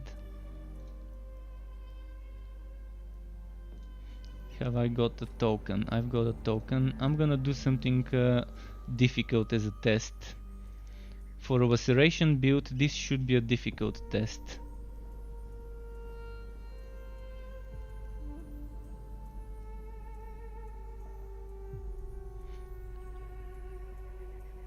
If I can survive this, then it's good.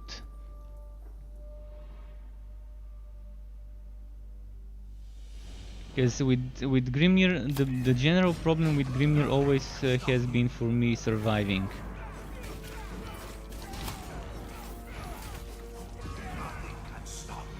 The damage is decent with Grimnir, it has always been, but I need to be able to survive easily. See, some of the damage right now with Laceration, you can see I'm doing sometimes less damage with Laceration than with my aura, which is kind of annoying how the skill is doing less damage than the auto damage from my armor.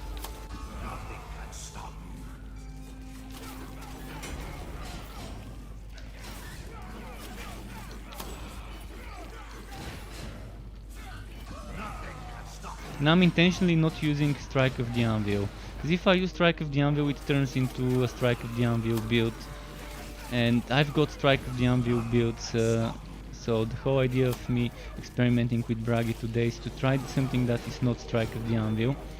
And we found two builds that I would make into videos. And,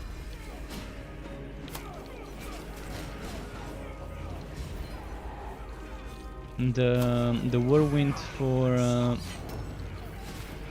for challenge set, and Laceration for the fire, for the Grimnir set.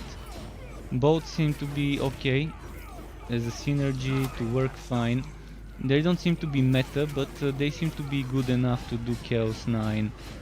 Not quick, but quick enough to not make me feel like it's too sluggish.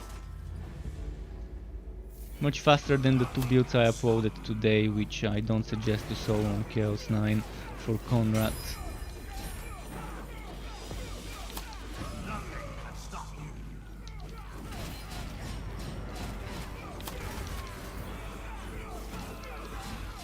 Those builds for Conrad that I uploaded today are huge team buffers though. If you are on PC and have the current version, those two Conrad builds I uploaded are perfect for co-op, because that's gonna be huge boost. For example, if you have a crit monster Bragi, and then you have a ult 1 mage, and one of the two builds I uploaded today for Conrad, the damage boost for the Bragi, it can probably go into the 200 million. Right now, my highest hit on Bragi is 170, 165, 67 million damage with Strike of the Anvil when I had ult 1 mage buffing me, and Elessa with ult 1 mage and poison Elessa. So I doubt the poison Elessa was giving me that much damage, but the ult 1 mage was just giving me double what I normally hit. So imagine having a Conrad with one of the builds I made today. That's definitely gonna go over 200 million damage.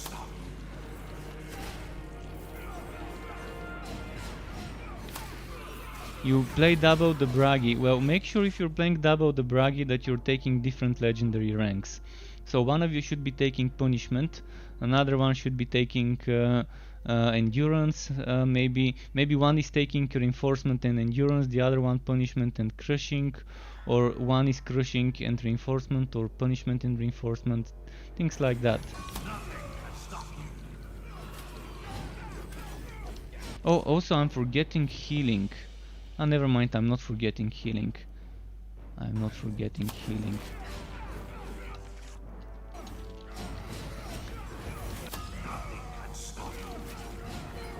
See, I'm not focusing on the damage. I can get much more damage if I put points into Punishment.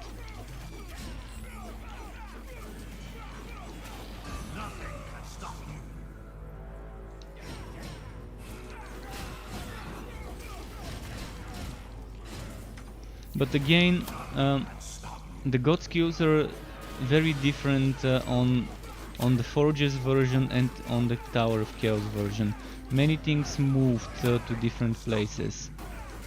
So if you want to be doing that build with the Whirlwind, basically you don't go here. You don't take those things here. You stop at Ancestor's Gift, and then there's counterattack damage here. You want to take, there's 50% counterattack damage here. You want to grab that one. There's some counterattack damage here, I think 14. You might want to grab that one too. And then there's crit damage here if you want it, or there's counter attack damage here if you want it. But this one kinda costs you cooldown, so you might wanna go all the way here for some cooldown, and you might wanna grab that cooldown there from the old God skill tree. Ideally I would suggest get this 50% and get this one here, and then invest. I think it was all the way here or here, I'm not sure where it was. There was one cooldown around here and then another around here, and maybe combined with the one here you can have enough. And just stopping here at the regular Ancestor's Gift, that's probably what you would want to be using for your spin to win on the current console God skills. I kind of know what was where for some things. I don't know everything, because there are just too many things to remember. But the things I was using I'm pretty sure of, so I can tell you what was where for those. Did I kill the boss? Okay, I haven't.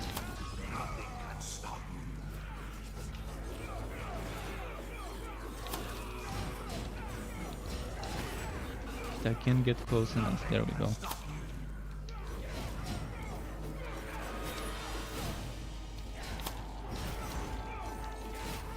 Oh, it's dead. Never mind. I thought it was still alive.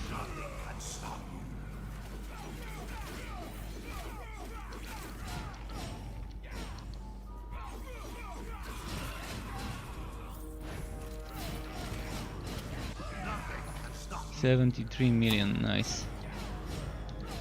But that was from Code to Oath. That was not from Laceration.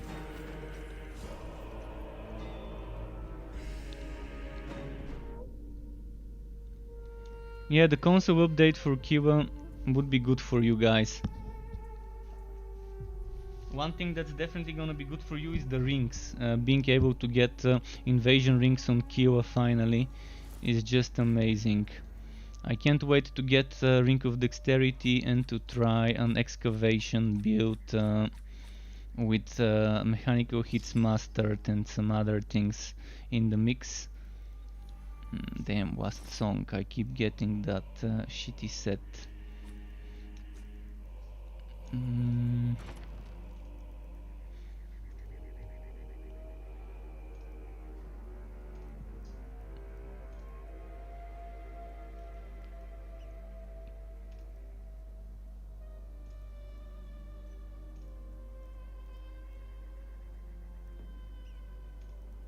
By the way, if anyone on PC needs some of the items I'm chugging in my storage, if you're on Steam, I won't mind giving you some of those things.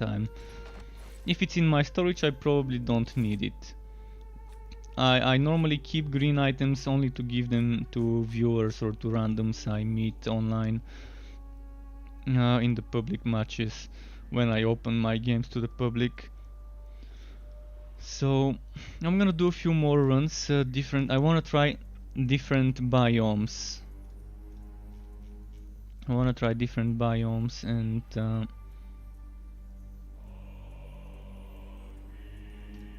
let's see how I can. Oh, I can't. I need to do Tower of Chaos. Alright, let's do a few quick Tower of Chaos runs for tokens.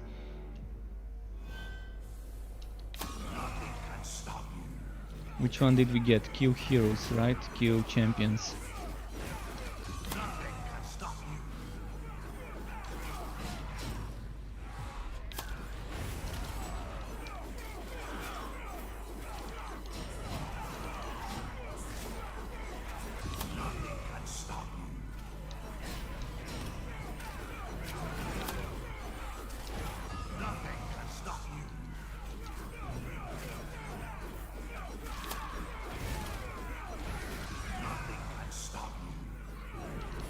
I'm loving the health drain. As you can see, the health drain is working really well for me right now.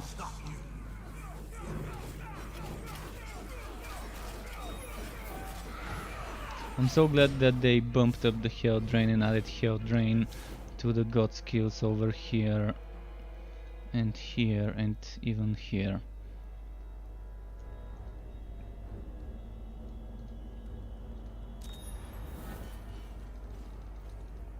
I'm gonna do a few more of those just to get some tokens.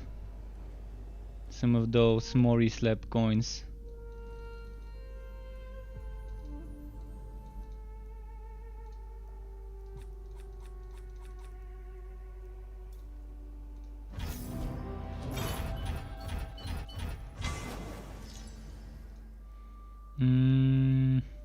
Let's do another one.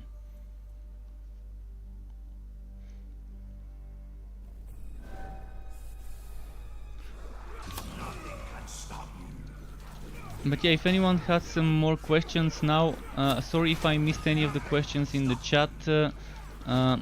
Right now I can be more focused on the chat when I'm not testing stuff, when I'm just when I've figured out the build, and I'm pretty sure I missed some messages, and sorry for those. I'm just reading now. People ask me if I played Path of Exile, and yes, I've played it. The last league I played on was the Synthesis League. So I've played the Synthesis, the Betrayal, the Delph League.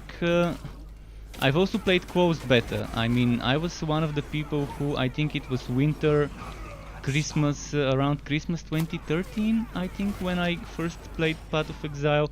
And before there were leaks, I really loved it. When they added the leaks, I kind of wasn't that big of a fan. I'm more of a casual player, so I don't like losing XP when I die. I mean, the highest I've gotten was level 97 before I kind of quit in the Synthesis League. And I think in the previous league before that, I forgot its name. Was it the Betrayal? I don't think it was Betrayal before the Synthesis, it was something else. I think I reached again 96 or 97 before I stopped playing, so like week or two of playing or something like that. And I've been playing 12, 13, 14 hours a day when I was playing Path of Exile, because I wasn't streaming back then and I wasn't making content, so I had a lot of time on my hands to play there, to just grind hard. And I would start at 0% at 97, and for 14 hours I would go back to 0% at 97. And imagine how frustrating this shit is. And I don't wanna fucking farm tier 9 and tier 10 and tier 11 maps, cause they're boring.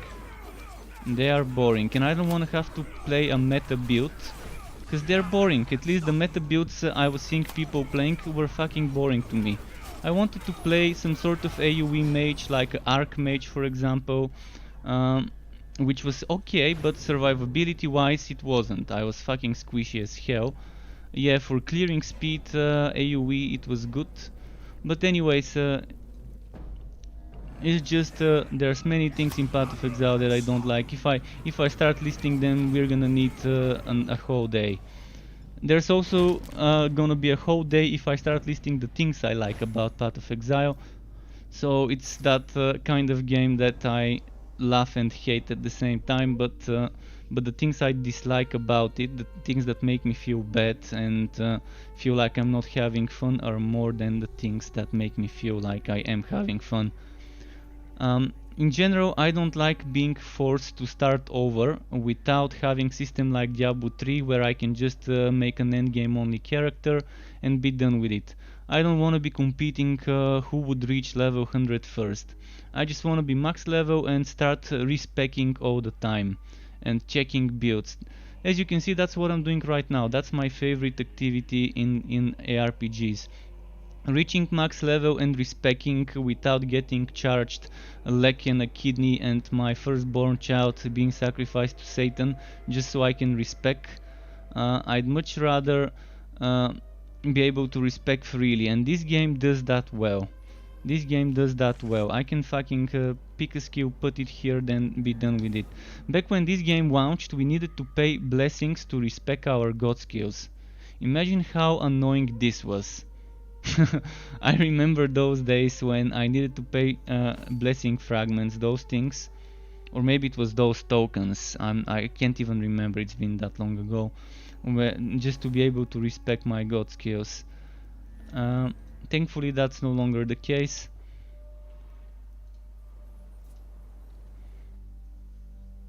And I make mistakes. I'm not a fucking robot. I die. So I can't be bothered to be meta player. Even if you give me the meta build, I'm not gonna be playing it meta all the time. Maybe I would sometimes when I concentrate, when I'm not streaming.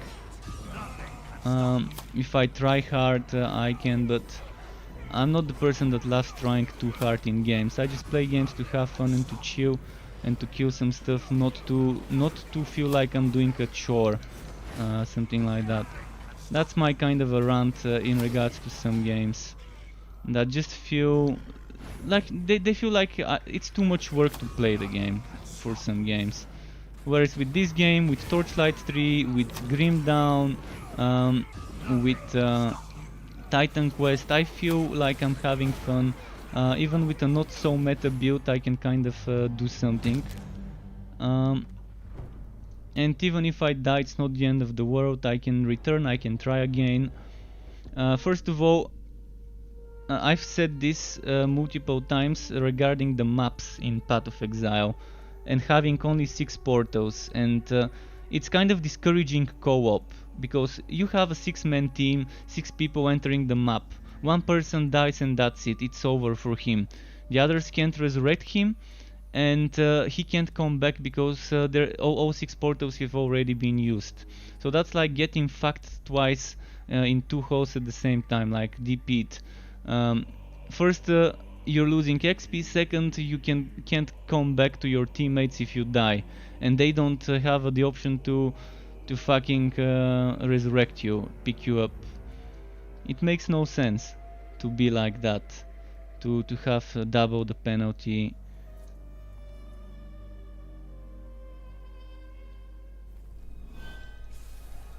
So yeah, it's pretty bad in regards to some things. Some people like that, I don't, that's why it's not the game for me. This game is much more suitable, I have much more fun playing this than Path of Exile, even though this game is miles away content wise and depth wise from Path of Exile. The same goes for Torchlight 3, I have much more fun playing that one. And the same goes for Grim Dawn or Titan Quest or a few other games, but I just named the top ones I have fun on. And Grim Dawn has mods as well, which just by itself is huge. Even the Wolsen beta was more fun. Not the Wolsen launch, but the Wolsen before it launched in the beta was more fun for me to play than Path of Exile.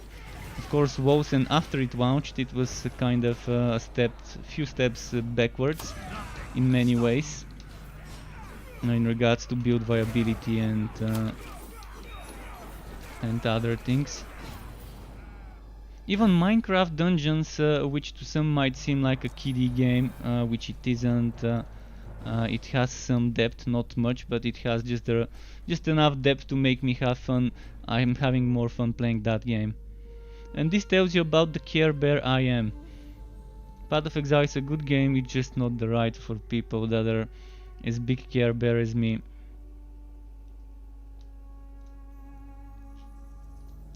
I normally avoid speaking about that, but every now and then someone would ask me and then I would say all the same things I just said. Let's try Swanesh now. I'm just testing if I can handle those annoying enemies.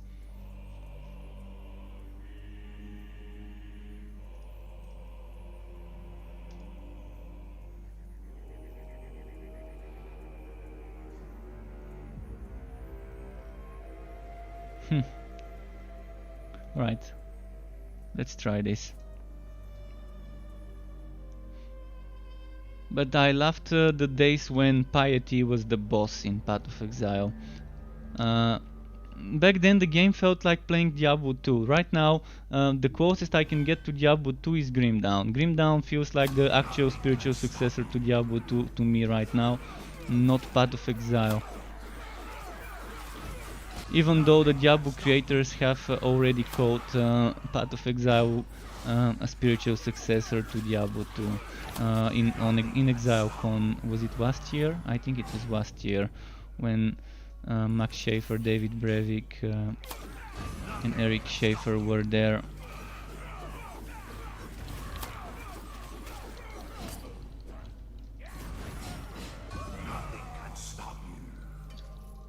Especially with that Diablo 2 conversion mod that I was playing a few days ago, Reign of Terror. Reign of Terror is such a fun mod, and since the Diablo anniversary is coming up, I'm pretty sure many people are playing that mod now in Grim Dawn.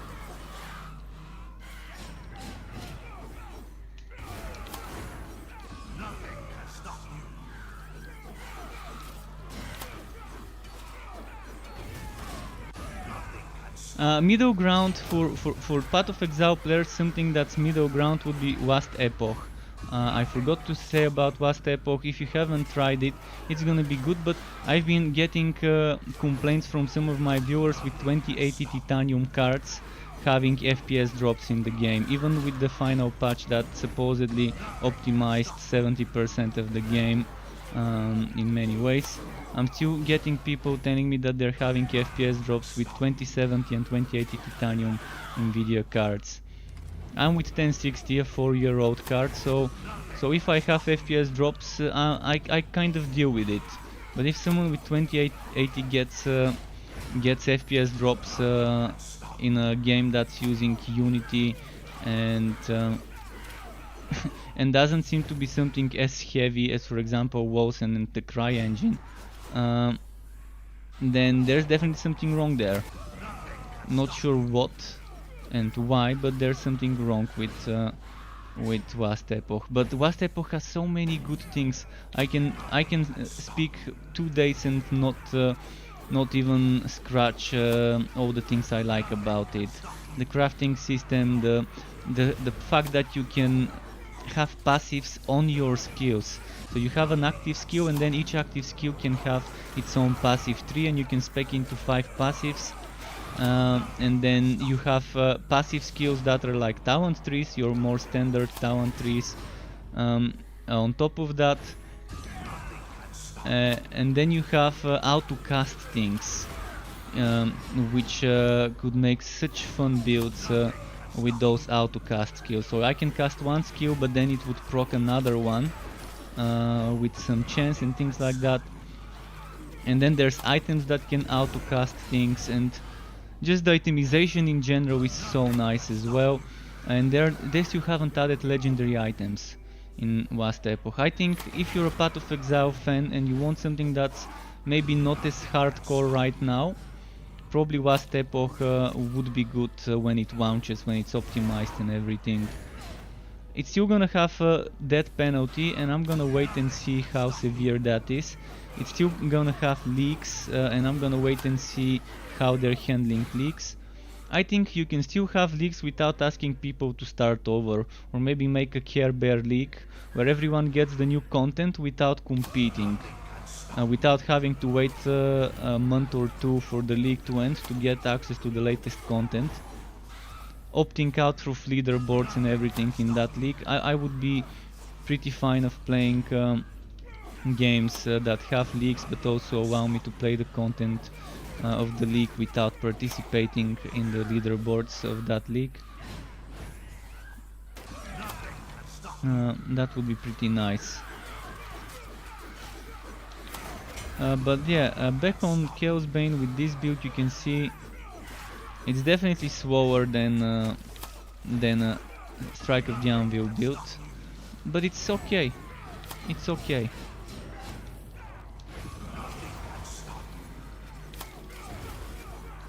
Those are one of the most annoying enemies to play on a melee setup. That's why I selected this map.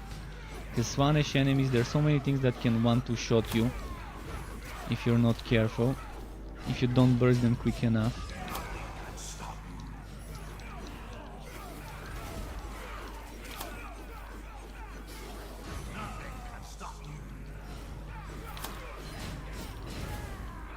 Ah fuck, again that mage. Those mages are...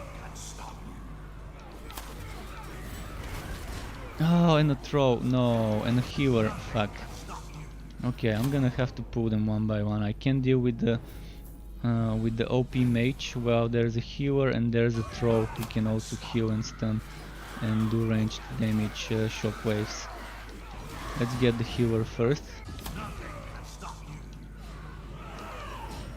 Let's get the elites quickly, and now it's time for the mage.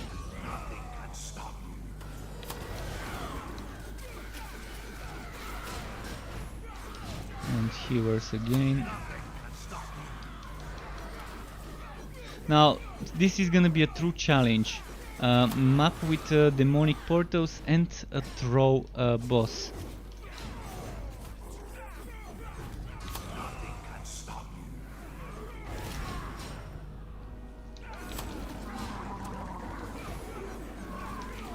Fuck, I'm gonna die.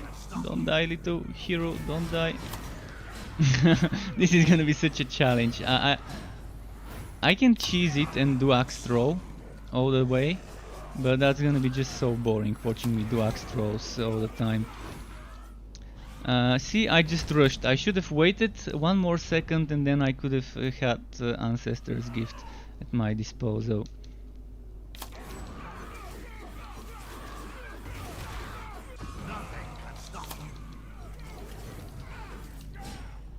With throws, when I'm playing Grimnir, I'm kind of doing it on bursts. As you can see, it works on bursts.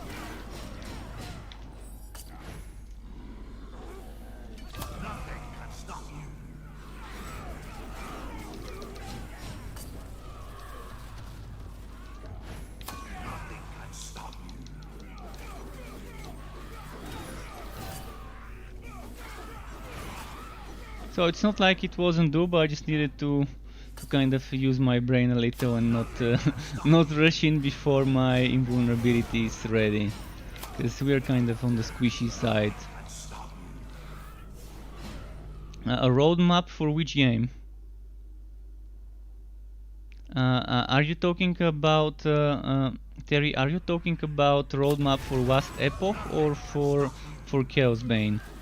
For Chaosbane, the only thing remotely close to a roadmap is they said later this year there will be more. They've got something special planned for us. That's what they said when they updated us with the Tower of Chaos a few weeks ago. So we don't know when when that would be as later this year. This month is their anniversary. I'm not sure exactly what the date of their anniversary of the game launching on Steam is, but this month is their Steam launch anniversary. So they're probably not gonna release anything for the anniversary, but maybe in a month or two there's gonna be probably some rework of the invasions, hopefully. You can see I've been doing invasions in this character. A lot of those. So if you're asking about Last Epoch, I can show you. Okay, you're asking about this game. Well, I already answered that, but to those who are wondering about Last Epoch phases, I can quickly, just let me find LE Last Epoch forecast Steam. Let me see how it looks like on the screen. Okay, on the screen it looks a little bit weird, so let's do this and let's zoom in. So right now they're starting to add phase 3 content. They've already added some phase 3 content like chapter 8, and they will be adding with the next update soon. They would be adding phase 4 things. Some, not all, some things of phase 4 would be getting previewed and whatnot. So you can see those things, most of them are still not in the game. The rest, most of those are in the game, if not all of them. I'm not sure if phase 2 has already been completely added. I think everything here has been added. Oh, Eternity Cache. I don't remember Eternity Cache being in the game yet. And I'm not sure what an unannounced system is, but this is an old roadmap. Probably they have an updated one on Steam.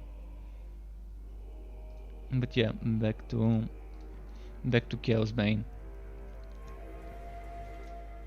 Do you guys want to see me play a different character? I think enough of Bragi. I've done my experiments here.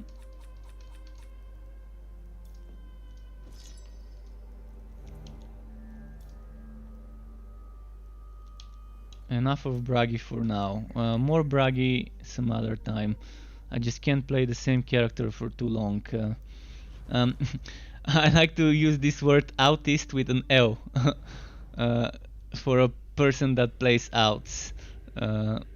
So yeah, I kind of am an autist with an L when it comes to games. I love to have one of each and try to experiment and find as many builds as I can, and then make videos for those builds. Who do I want to play today?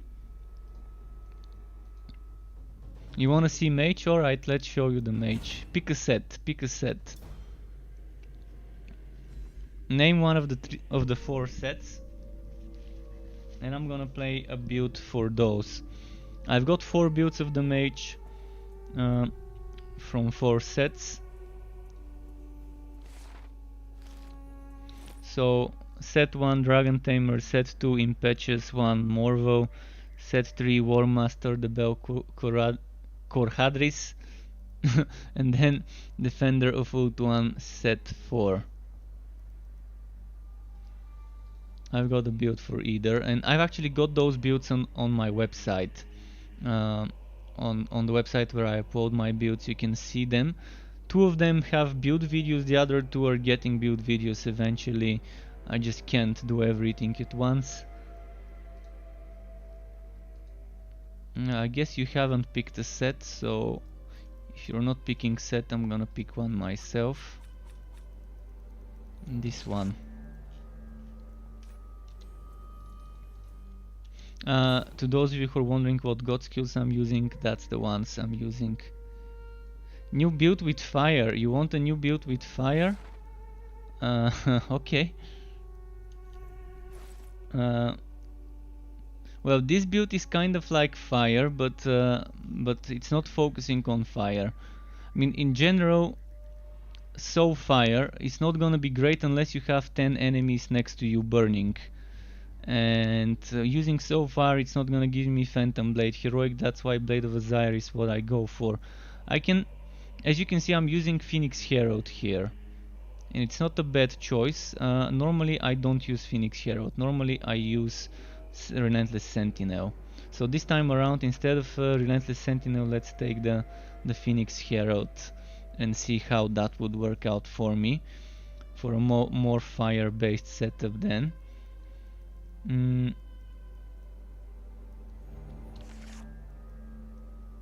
The thing is, this does fire damage, and that's why I'm not taking Arcane Secrets. See, this works fine because magical damage increases fire and fire increases magical, and I want to be increasing my fire damage. And there's things you can pick for fire that I didn't. For example, this one. If I don't need padded armor, I can grab something like this, and it's gonna work fine. So if we want to maximize the damage, let's do it.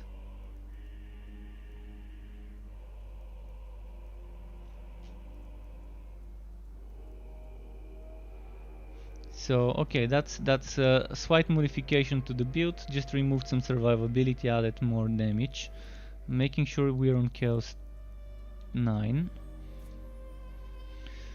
So this is a very slightly modified version of my Morvo build. Just changing the weapon and changing one passive.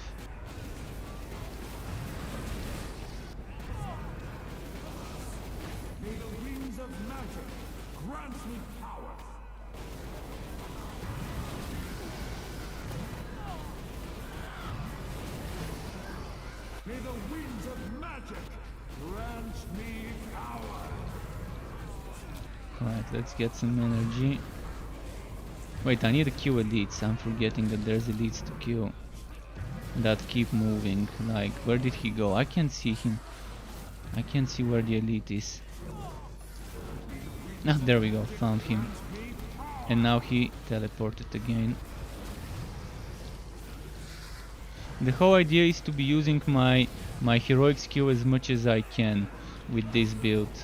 Using my heroic skill as much as I can means I can just stack multiple instances of this skill under the enemy. The problem is it knocks back enemies, and that's the biggest mistake, or not mistake, the biggest illogical decision to make this heroic skill, knocking back enemies away from the damage. You want to be doing damage with it, and what do? You knock the enemies far away from the damage field, and by the time they reach the damage field, you've probably killed them with something else, not with your heroic skill.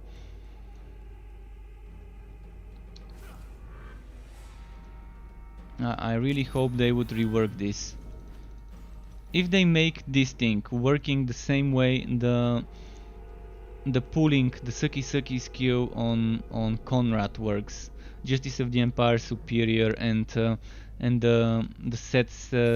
set bonus from what was it called, Herald of the Blazing Sunset. If they make this having the same mechanic, pulling the enemies inside this circle. So let's say you have this big circle, maybe slightly bigger circle than the white one, and everything in the white circle gets pulled into the orange circle. You're kind of not able to see those circles clearly there. It's probably easier to see them here. And that's gonna be much better combo. Let's do another Tower of Chaos just to get tokens.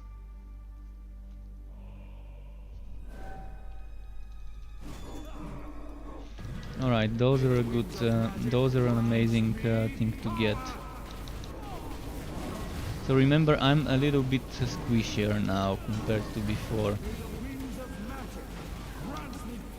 But those enemies are perfect for my build as an enemy, because they don't get knocked back. They stay inside the damage fields, and you can see the damage fields, I'm kind of recasting them. This one is the tankiest of them all, and the rest died within seconds, as you can see.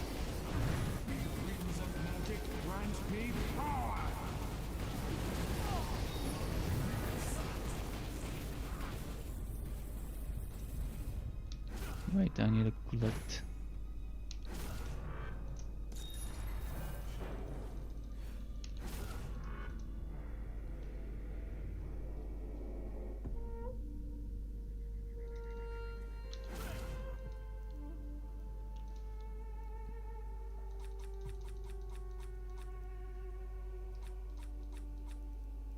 Okay.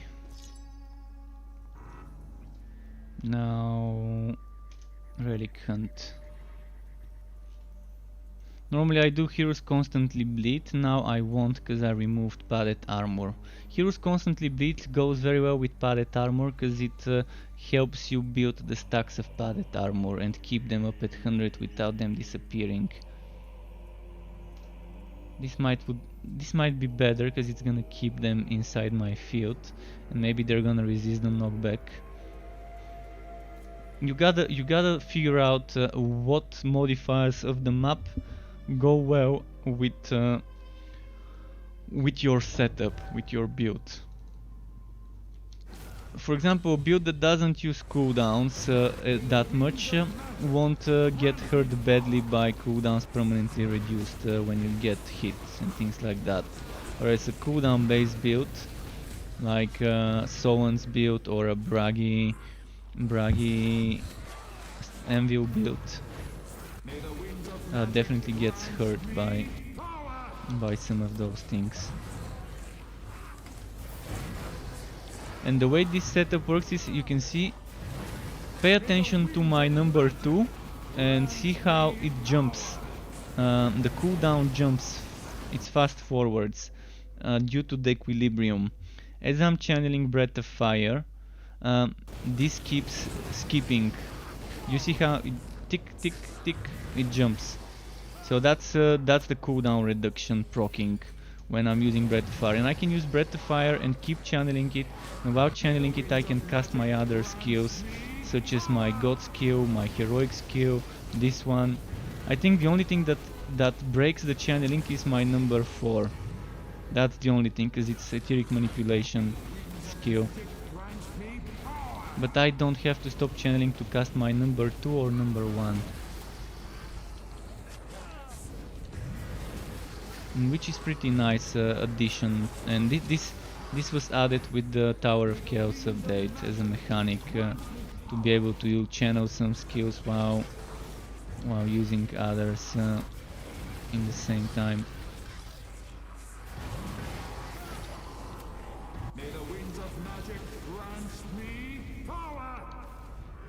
I think that's a bug with the enemies that come from portals. And I'm not sure whether they get despawned when a new enemy spawns, or maybe they have a timer, or maybe they just disappear. But they disappear without me doing damage to kill them.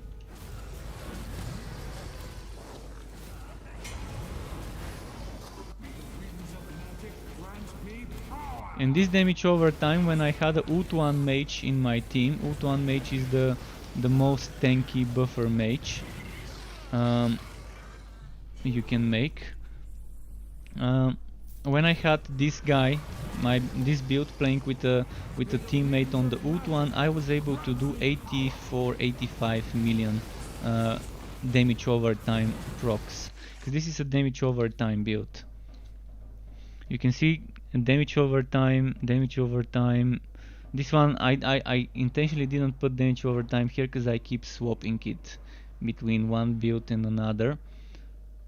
This one I can probably put to be damage over time.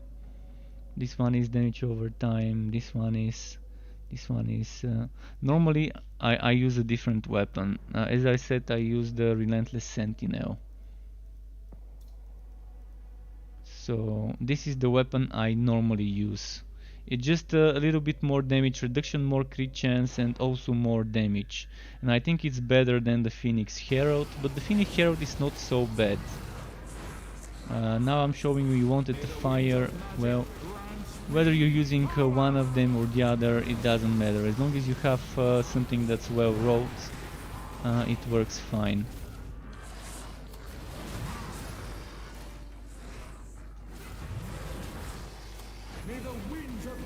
Oh, let me check my legendary ranks. 126 unspent. I know what I'm doing with those points.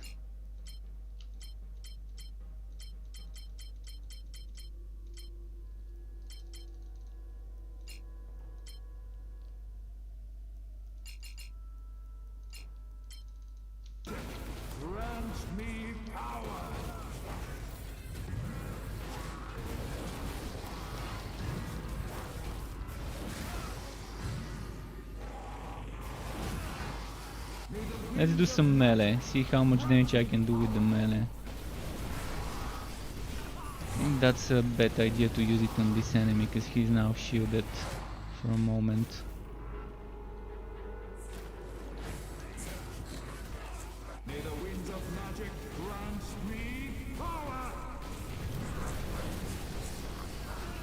Alright, enough of that.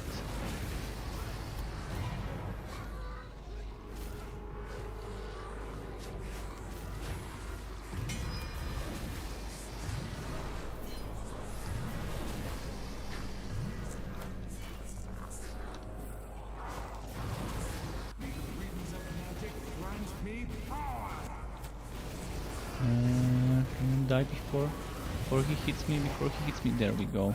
Because if he hit me, I could have taken a big hit right now without padded armor in the mix. But again, padded armor is just I like having it because it's that extra cushion, and I like farming Heroes Bleed on this map when I'm using padded armor, because that's like the constant 40% extra damage reduction, which I probably don't need. I mean, if I were to be using the Relentless Sentinel, I would probably get this to 18 million without padded armor. With padded armor, probably 20-ish. And that's if I have the right rings. I don't have damage reduction in my rings, mind you. So I can get damage reduction in the rings if I want survivability, and yeah, I can proc those other things from the legend ranks. Right now 6 million doesn't seem like much of a defense, but that's without the Relentless Sentinel or Pilot Armor. And without this thing.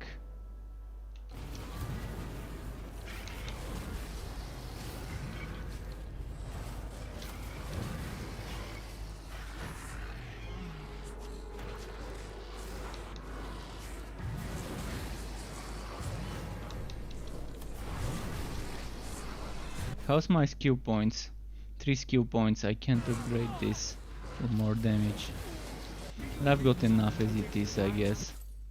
Right now 6 million. Yeah, I don't think with my current items and stuff I can get more than 6 million. But there's something that would not show up on defense, and this is this one. Legendary Crushing gets applied to the enemies. So you're not gonna see it on your item card, on your character card, as a defense addition. But it is decreasing the damage they do, so in a way it is hidden damage reduction, invisible damage reduction.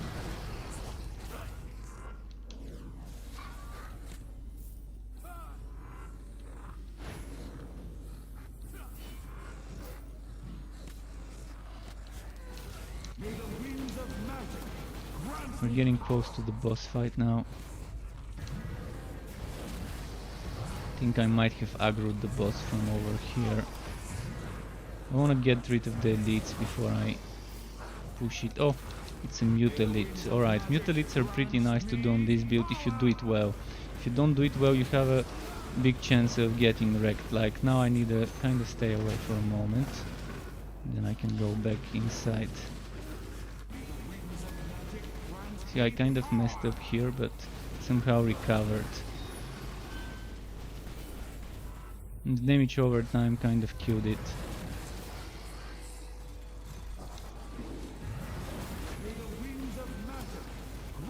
Well, the season pass is worth it if you think you're gonna spend time playing the game, because it's gonna give you every future and past DLC.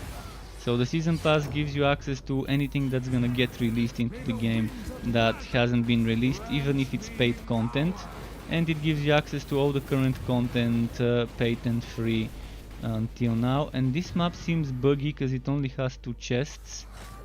Where is the third chest? It doesn't seem to have a third chest. Nice little bug there.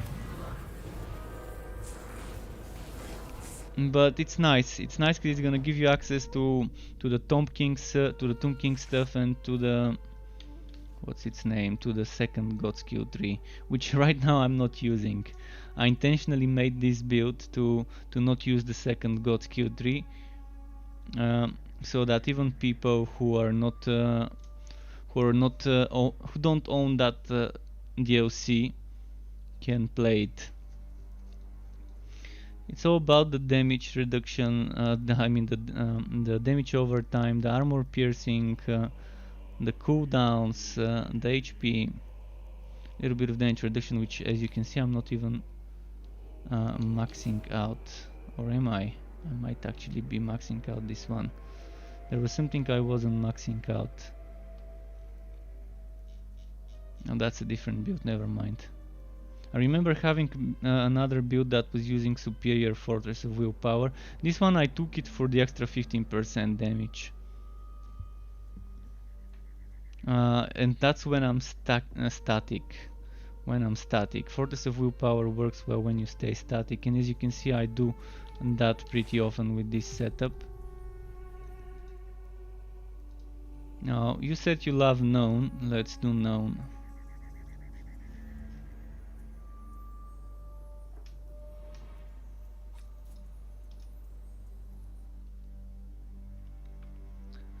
£18 on Xbox One. If there's a sale, it's gonna be worth it. 18 quid's a little bit too much. I mean, if you think it's worth it, get it, but I don't think it is. 18 quid seems like a lot. Even for UK salaries, um, for uh, for what you can get from it, which basically there's two things you need from the god skills. I mean, from the season pass. That's the god skills and tombkins. Anything else is just bullshit DLCs which you don't really need. So there are just two useful DLCs in the season pass. Of course, if you buy them separately, you're probably gonna save 1 or 2 quits. So it's much better to get the season pass if you're planning on getting Tomb Kings and what's its name, and the God Skills 3 DLC. But if you find a sale, it's gonna be better. The problem is the season pass rarely goes on sale. I was actually surprised to see it on sale on Steam when the Tower of Chaos update landed, and they did a sale for all Warhammer games, not just Chaosbane. There was like a global event across all the Warhammer titles. Not sure if it's still going on, probably it isn't. But they reduced everything to 60% off. May the winds of magic grant me power. Oh, not the mage. The mage is annoying because he keeps teleporting and I can knock him back. I just need to make him stay for a couple of seconds to die. There we go. As soon as I got him to stay for a couple of seconds in the field, it was GG for him. Oh fuck, explosive barrel, see? Explosive barrel kind of one-shot me. And I forgot to change my stuff as well. I'm gonna change it later. Probably get padded armor for that damage reduction. 40% damage reduction definitely would have helped me maybe not get one shot from this. They did nerf the exploding barrels a bit, but there's still gonna be those top kick moments when a barrel kills me because my aura activates it. Let's try and explode them before I reach them. Fuck. May the winds of magic grant me power.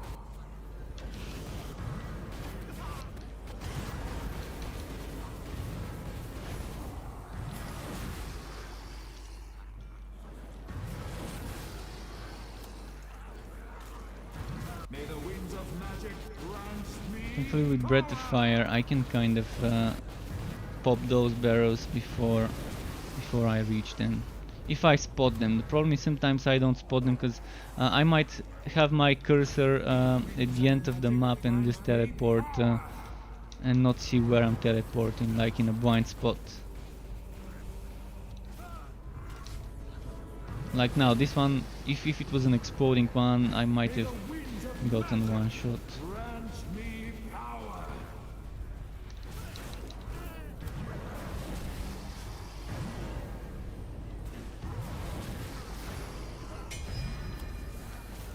Right, we've got 2 keys. Should I try for 3 keys or just leave them up with 2 keys?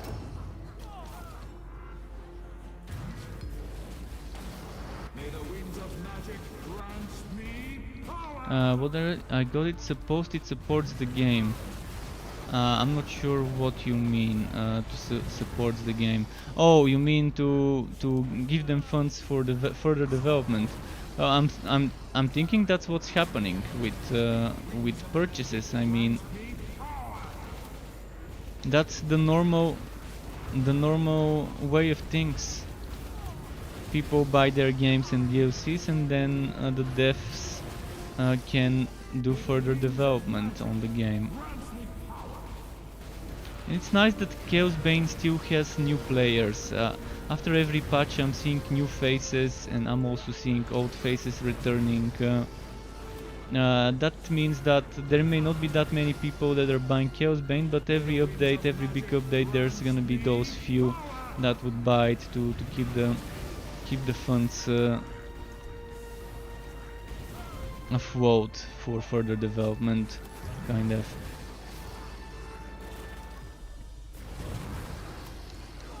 They really did have a very bad start with this game though. It really did feel like playing alpha maybe beta at best when the game was launched. But now it's in much better shape. If it launched with what it has right now, it wouldn't have had that bad of a reception. Like if they delayed that launch for like a year, kind of kept developing it without overhyping the game and doing much PR, and then doing PR in the last 2-3 months or 5 months or whatever the standard procedure is.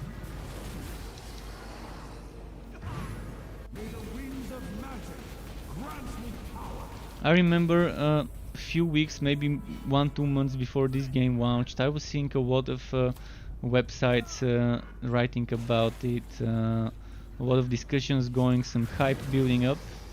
But then what happened, I think the game never got more than 4,000 concurrent players on Steam, if I'm not mistaken, maybe 6,000. I need to check the statistics, but I don't think the game had that big of a following when it launched. Even though there was a lot of hype generated. I'm not sure whether they paid for that hype to be generated with some PR tactics and stuff like that, or whether it was just word of mouth spreading and people just covering the game, hoping it's gonna be great.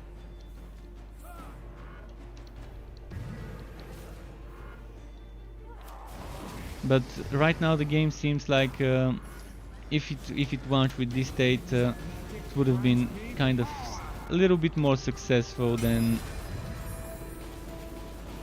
let's not say a little bit, let's say 50%, 60% more successful on launch, and there's gonna be would have been a lot of retention if it launched like that. A lot of retention of people who quit on week 2-3. Some people waited like 1 month and a half and then quit. I remember there was a lot of people quitting after they added the green items, and the drop rates of those green items were abysmally bad. People were just pissed off. I had to spend 13, 14, sometimes 16 hours a day playing.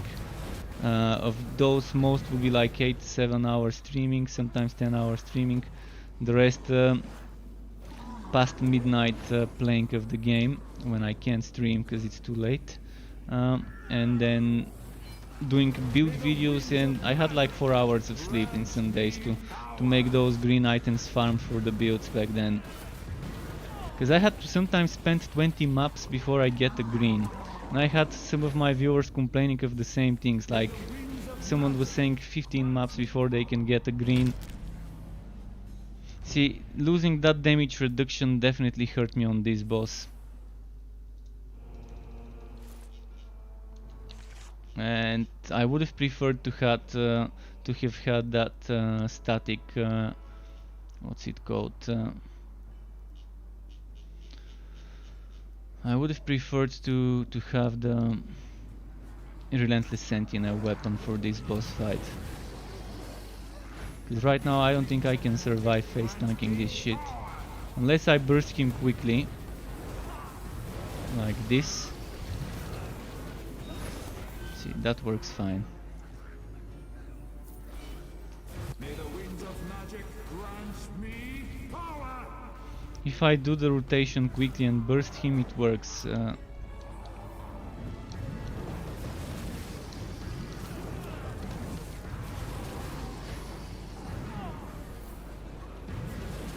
And that little bit of extra fire damage is not gonna make or break the build. So definitely I'm gonna switch to the Relentless Sentinel just to show you how much more tanky it might be. See, this is kind of annoying having those two enemies together. Thankfully the healer didn't heal the other dude on time.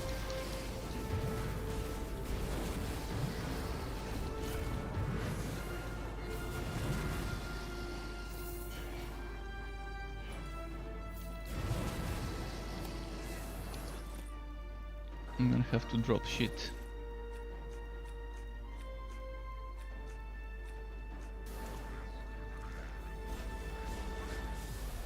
Winds of magic grant me power.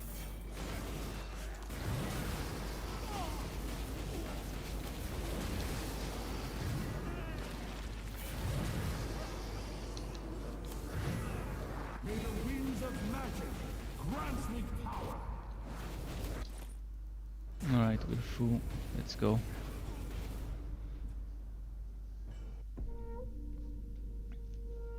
But yeah, most of the time they've been very clever with the sales. Every time there's an update, 1 or 2 days after that update, if not even on the update day, they would do a sale, whether it's 50, 40, 60% off. I think 60% and 50% off are the ones worth it. Anything below 50% off, not many people um, get to buy it during that time. And there's people who buy it with the full price as well, so you gotta give them credit for not waiting for sales for a game that doesn't have any competitive, so it doesn't matter whether you start now or later. I also got the game at full price pre-order when it was launching, I think, back then, but that's on my other account. This account I got it, I think I got it uh, in May, I think, for this account, but this is a new account, new Steam account I made just for streaming purposes, so I can team up with my viewers.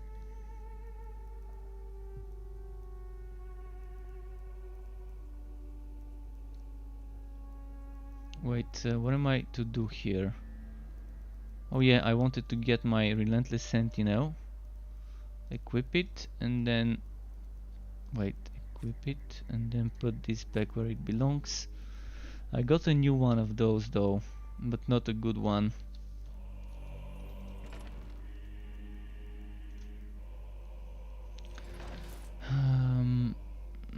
There was a lot of green wood in the previous maps. I'm getting full.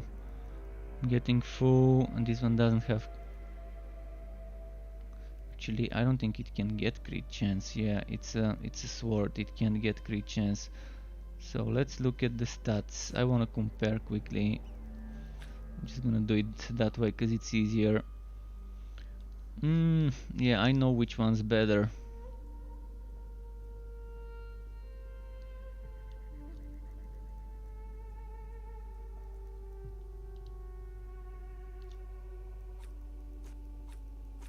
I'm gonna do something like this. I've got so much gear that I just can't keep all of it. Wait, I'm on the wrong set now.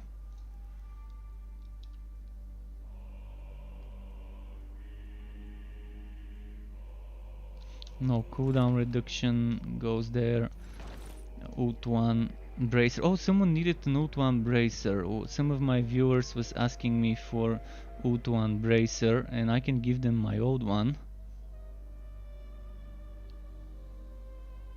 But they probably already farmed it. So I'm gonna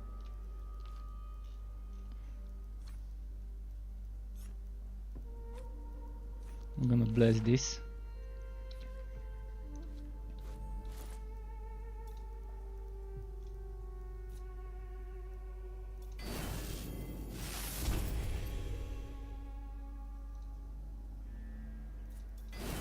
A bit more damage. Ooh, look at that. 4025 from maximum 4060. And the HP is 4600, so it's kind of bad, but the damage is pretty solid as a raw. Okay. Now another thing I wanted to check.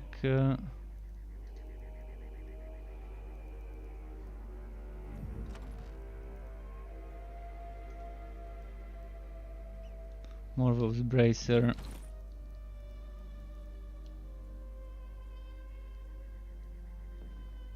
More damage over time, less crit damage, less HP, more energy.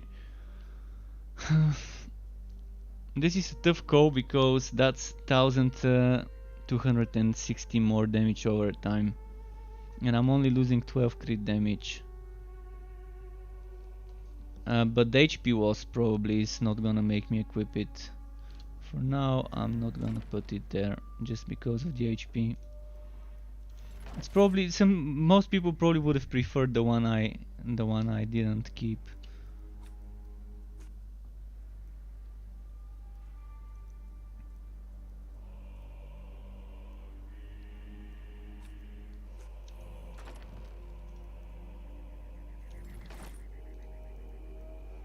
This has to be done because the game kind of filled me to the brim with stuff. So Belkuradri is 8.2, 18,000, 1,500.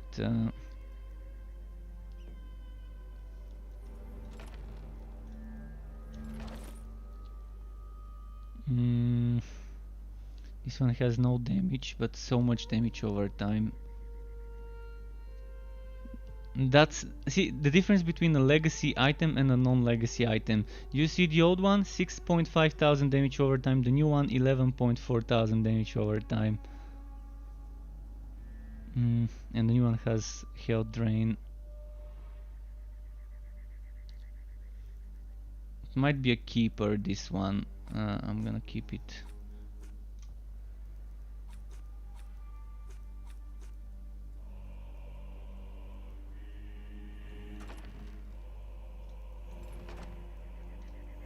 Alright, anything else? Do you want to see any other sets, any other heroes? We've got time. We've got like an hour. So now is your time. Tell me, hey, play this hero, play this set.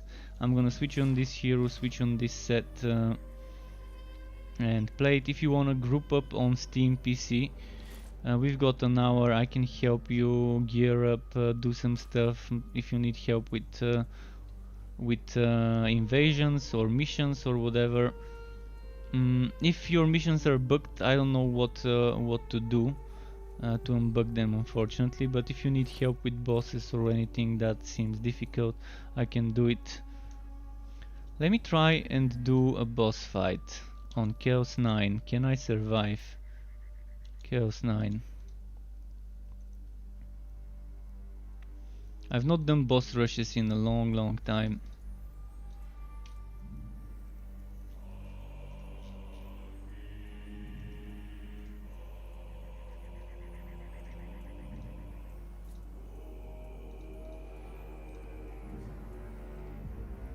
Let's see how this works.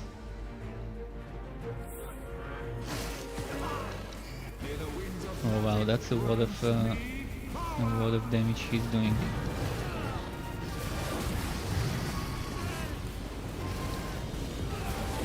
Yeah, as expected, I'm getting wrecked. Can I do retry? Try again. I wanna see if I can... with Tooth 1 I'm probably gonna face tank it. Shit. Couldn't even reach it on time.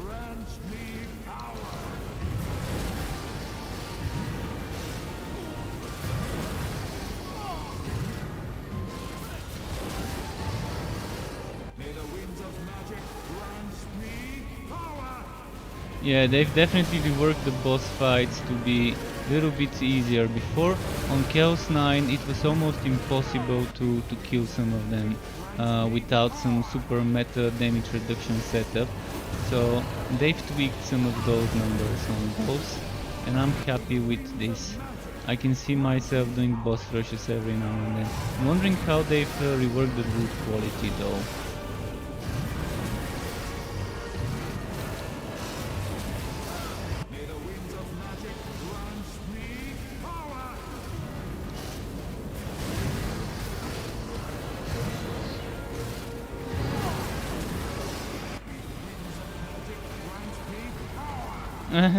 The wood quality is terrible wood quality. I mean, come on, really, that's the wood quality they're giving us for boss rushes. At least increase it, or get them to drop every time at least a green item every time you complete one, or maybe not every time, but every 5 times maybe, or every 3 times you kill one. I'd much rather see something 6.5 thousand wood quality at least at Chaos 9 for a boss rush. I think basically what they need to do for boss rushes is give them 50% more wood quality than what they do. So right now I was at 4.6, so I should be at 6.9 thousand, and 6-7 thousand wood quality is perfect. I mean, most of the stuff after that is just overkill. But they've made those doable. I wanna try another one. on Chaos 9. I wanna try... Wait, where is Steam Tanks? That's the one I wanna try.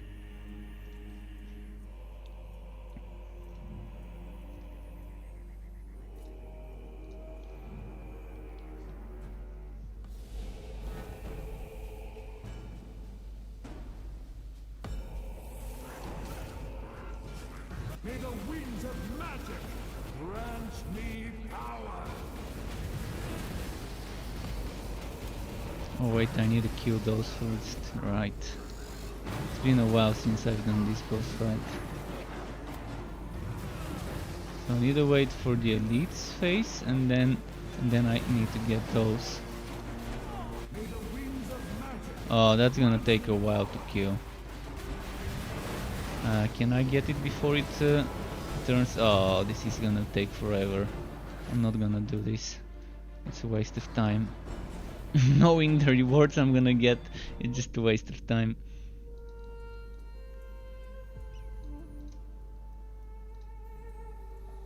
Got 4 tokens. Let's do Tomb Kings. Oh, actually, didn't I just do Tomb Kings? Actually, I didn't.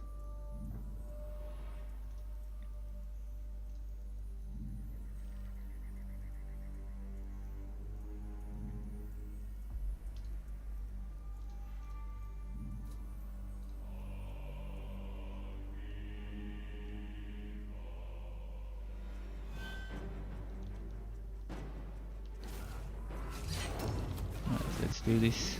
Magic grants me power.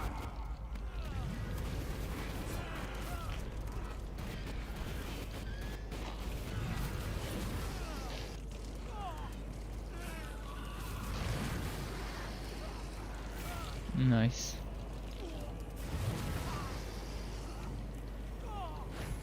May the winds of magic grant me power.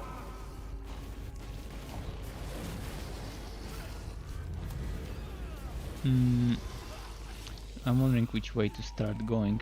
I've already started this way, I'm not gonna return.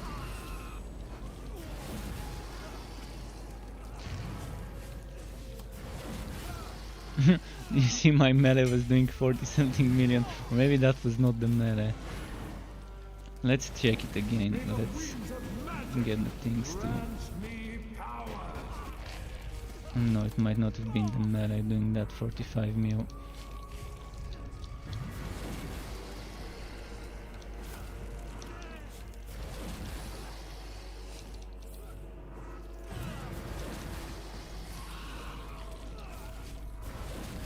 I think I'm going the wrong way.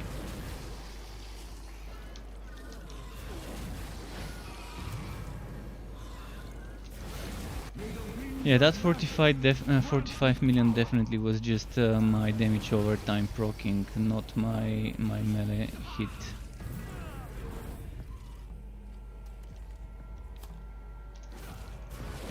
And 45 mil damage over time is nice, because when you can have multiple of those fields up. So we've got one here, and if I keep standing in one place, I can probably stack 3 or 2, depending on how much it's proccing. It's pretty RNG how often it would proc, but it is proccing my cooldown a lot sometimes. Right now my cooldown reduction, as you can see, is 20... Wait. That doesn't seem right. 20... I think I'm doing some map that's reducing my cooldown. Because this and this alone is giving me close to 30 something cooldown reduction, and I've got 25.5 here. This is broken. I think I need to unequip and equip an item. No? Okay, what if I do this? How much cooldown reduction have I got there? Wow, I think I'm doing a map with 50% decreased cooldowns. But it's not saying so, which is the worst thing. Normally it would say so. So there's something broken, which I've just realized in the game. It's applying a map modifier that I didn't select. There's a map modifier that decreases the player's cooldowns, and I did not select that one, but it's definitely there, and that makes sense why my cooldowns are so terrible right now. They're tragic. I mean, 25%, it's a joke.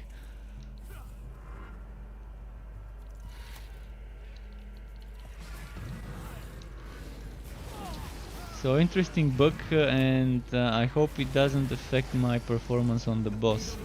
So we just found the bug in the game. I can't say it's my first one I find. I mean, I found so many bugs in this game over the last year. Most of them already fixed, thankfully.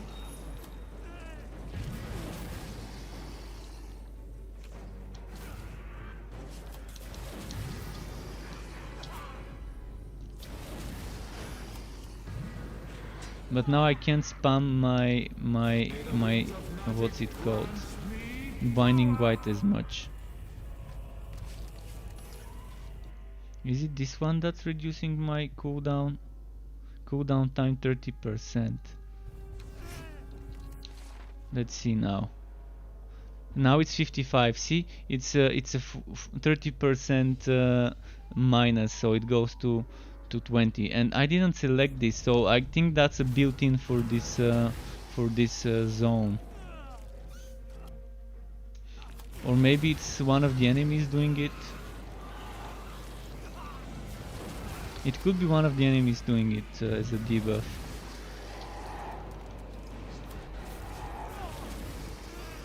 Or probably because it's an upgraded Reliquant, I get this modifier in this act.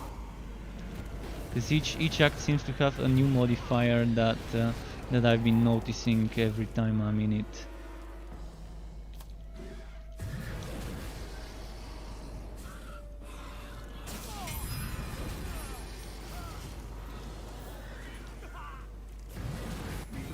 Alright, I've got all the keys. After this one I'm gonna rush to the boss. If I know where it is.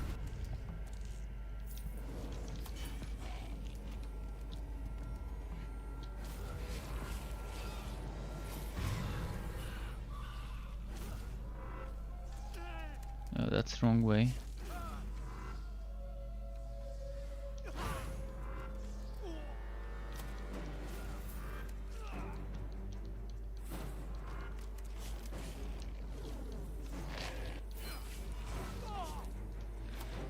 So it's too hard to tell what's causing this modifier, whether an enemy casts it or whether it just randomly casts from the map. Because for now I don't have it. And I just got hit a few times, I still didn't get it on me.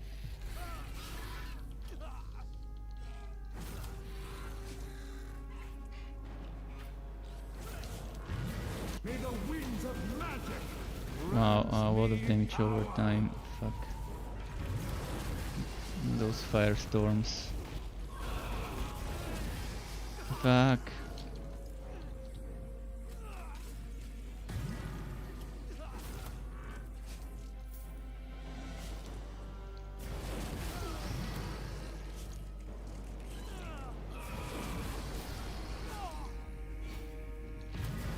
This shitty cooldown thing. So annoying.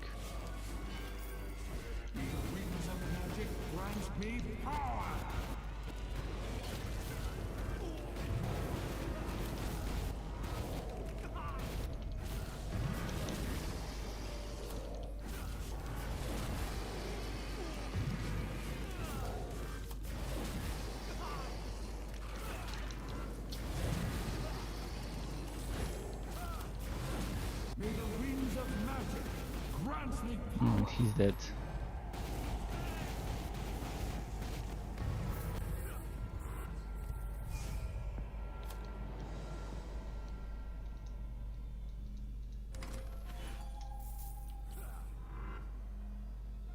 Wait, oh, wrong way.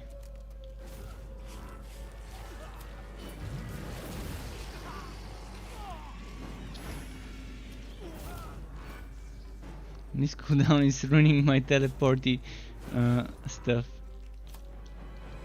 That's normally at a 1 second cooldown, I think, or 1.5.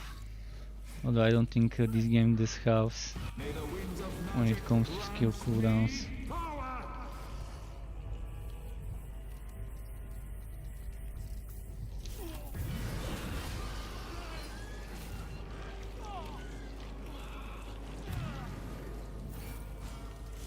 Chain ring, I'm hoping that's a good road one. I could use a good road chain ring for when I want to go more glass cannon.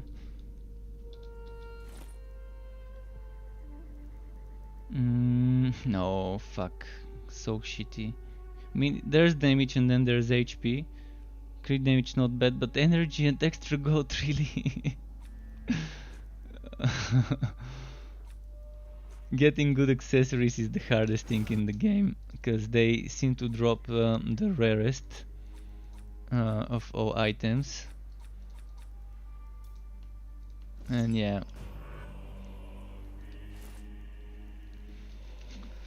What was the other thing I wanted? Was it this thing? That's actually pretty solid. Damage, HP, armor, damage over time. 4 good things for Belcoradri's damage over time build.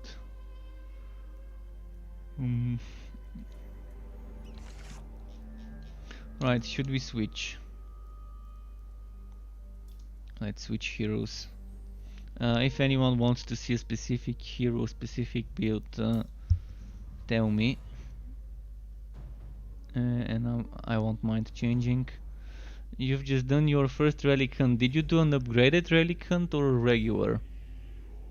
I suggest you try and do Tower of Chaos to get those tokens, and then to do an upgraded relic hunt. Upgraded relic hunt is just so much wood there, so much wood, because if you clear all the enemies at the difficulty you can handle at a timely manner and like quickly, and to manage to max out the wood quality bar to get 3 chests. 3 chests, even at Chaos 4, 5, 6, even at Chaos 3, it's gonna be good wood quality for you to get some starter red items and maybe the occasional green.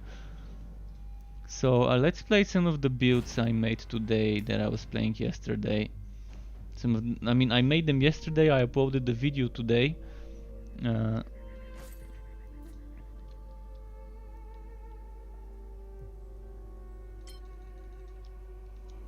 So which build is this one? That one is Blazing Sun. Okay.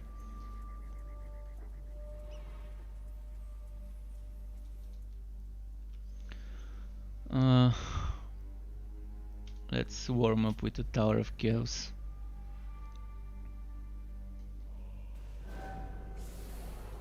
Oh shit, I should have changed to Chaos 8. Well, I'm gonna change it after this one.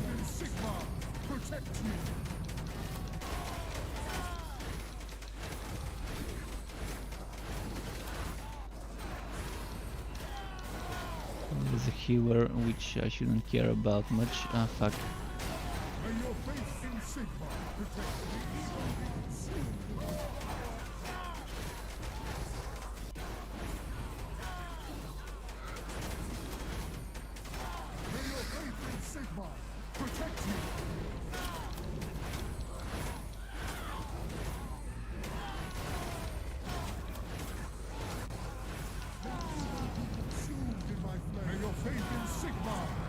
The Suki combo.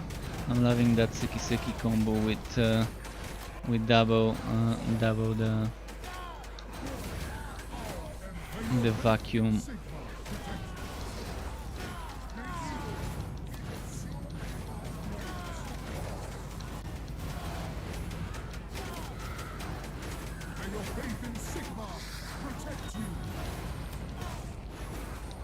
But yeah, I'm gonna switch to Chaos 8 because I want faster runs. This guy's probably gonna take forever to kill.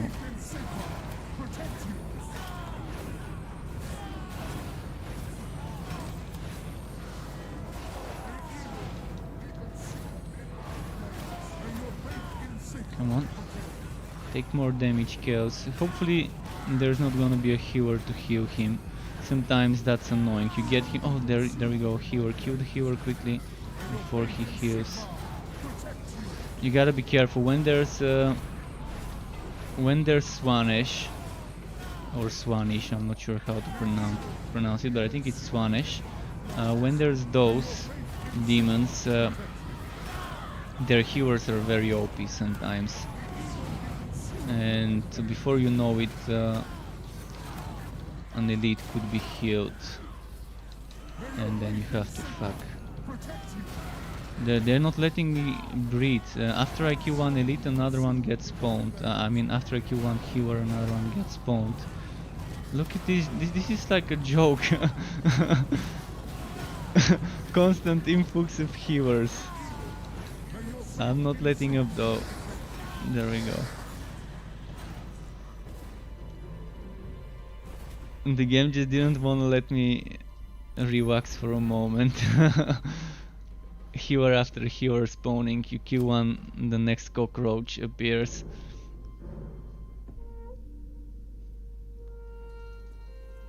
Alright, let's do Chaos 8 now. Just a little bit faster. 300 wood quality difference, really. When you're doing numbers within the 10,000, it just doesn't matter. And even Chaos 7 is good enough for farming if you just wanna chill. What haven't we done recently? Cinch. Those are pretty annoying. I really hate it. That's probably this one and Swanish. I normally don't do it, but let's do it now.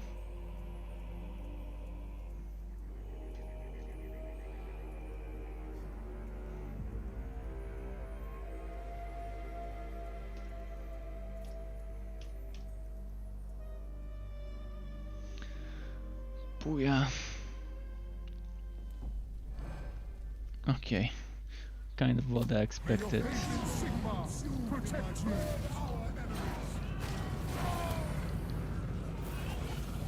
Shit.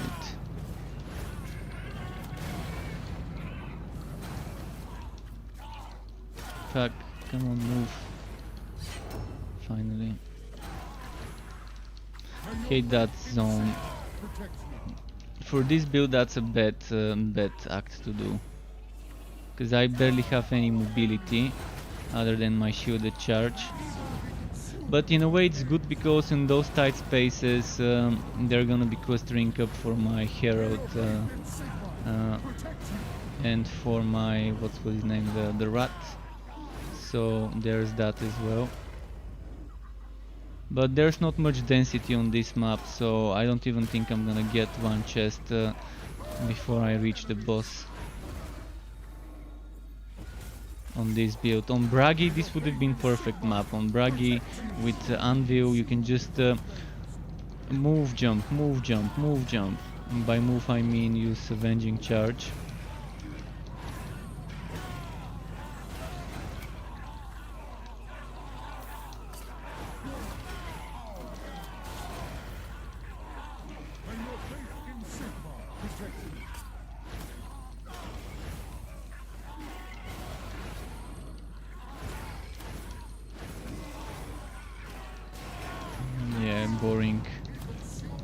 Boring enemies on the boring act.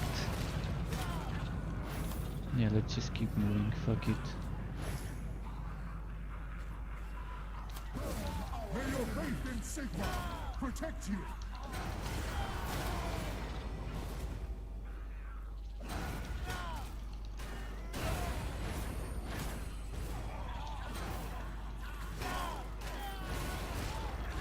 Come on, survive. Look at how little damage this guy's taking. Did he just get buffed for a few seconds? Maybe, I think I saw him drinking a potion or something. Some animation where he's drinking something. Or making something with his hands. May your faith in Sigma protect you.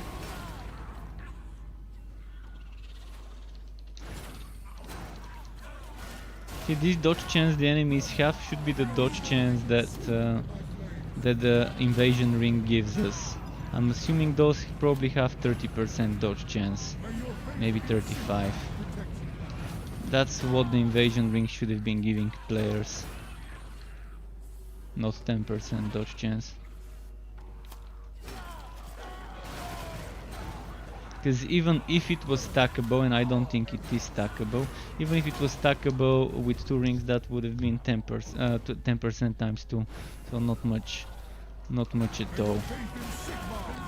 And it's not stackable, so... Although I haven't tested it with this patch, might as well test it. Have I got one? Let's see if I equip that ring. And check dodge chance, it doesn't show up. So I can't even tell how much it is. Oh, look at that. I'm cursed twice. Curse of Siege, Curse of Chaos.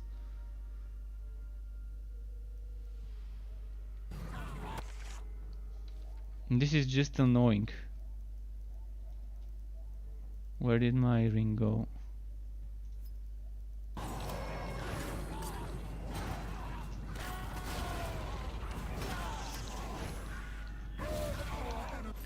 So my cooldowns are fucked. I'm not gonna complete this map, it's a waste of time.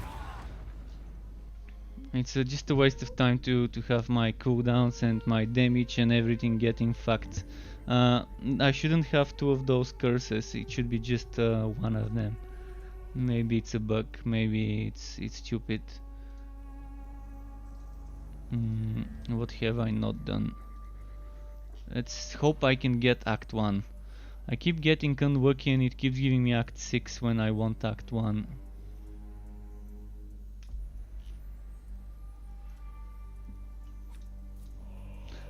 Today when I was trying to record footage for the build, it kept giving me Act 5 and I think I rewrote 4 times and I finally got Act 1 on the 5th time.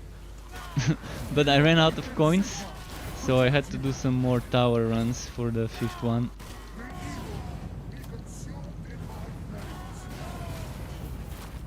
I don't understand why they would not allow us to pick Act 1 or Act, not 5, Act 6 I mean. I understand that both of them are in known, but it would have been much better if I could select whether I want this known biome or the other known biome in the forges.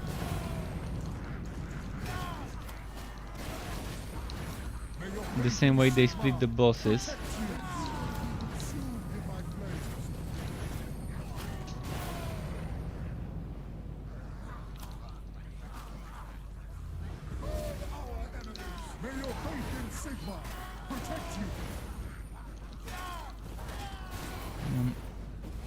I missed the chest. Oh, it's a big chest. I'm definitely going there.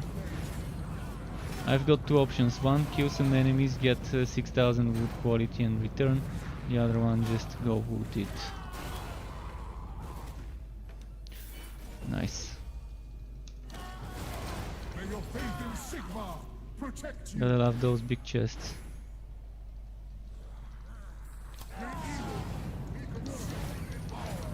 Oh screamer, oh screamer.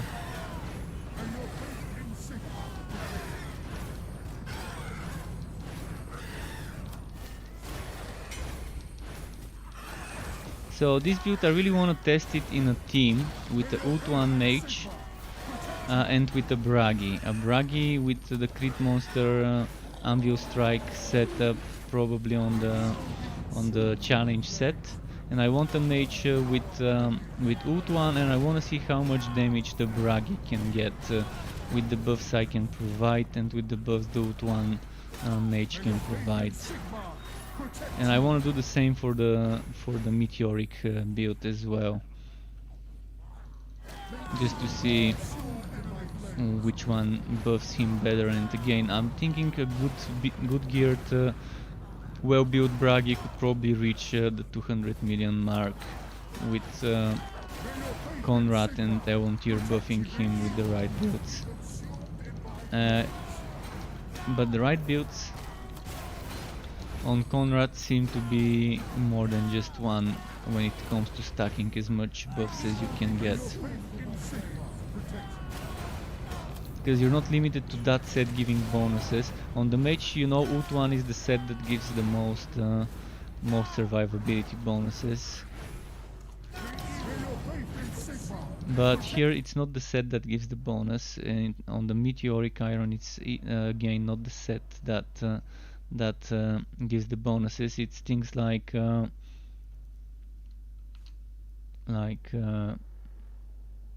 was it? This one, this one, this one, this one, this one, this one, that one. So a lot of sources of bonuses for the whole team, in one way or another. In one way, they're making the enemies take more damage from all players, so it's not like directly giving damage to the players, but it still is giving the players damage. So others are like the Majestic Aura are doing the opposite, giving the players near me extra damage and damage reduction. May your faith in Sigma protect you.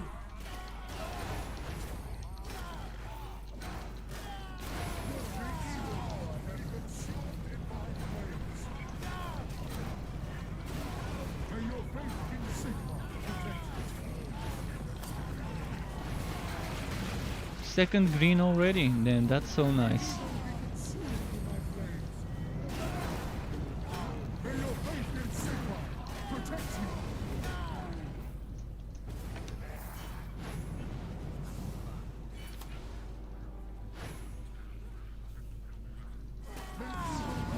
May your faith in Sigma protect you.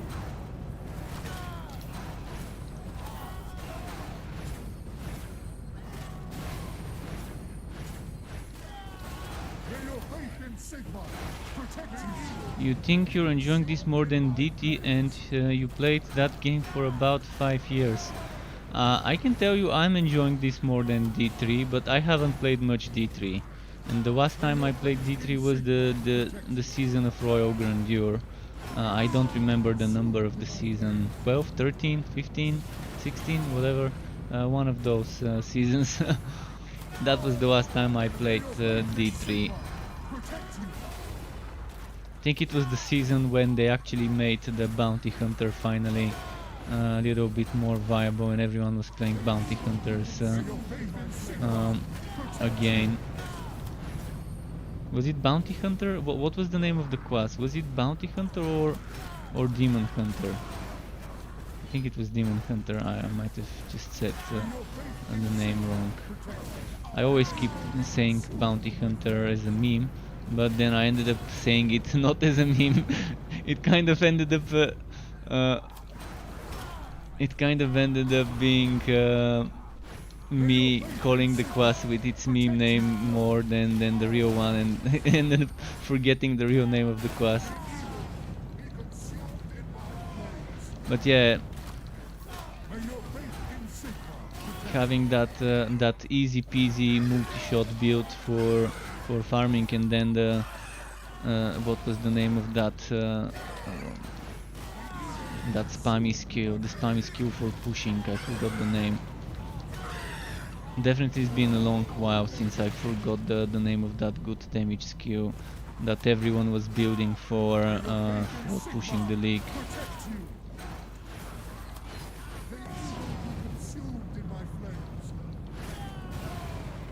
But yeah, back then when I played D3, I played Monk, I played Demon Hunter, I played Witch Doctor. I kind of played them all. I didn't play Barbarian because my buddy was playing Barbarian, my real life buddy who was playing with me then. So I was just playing classes he isn't playing.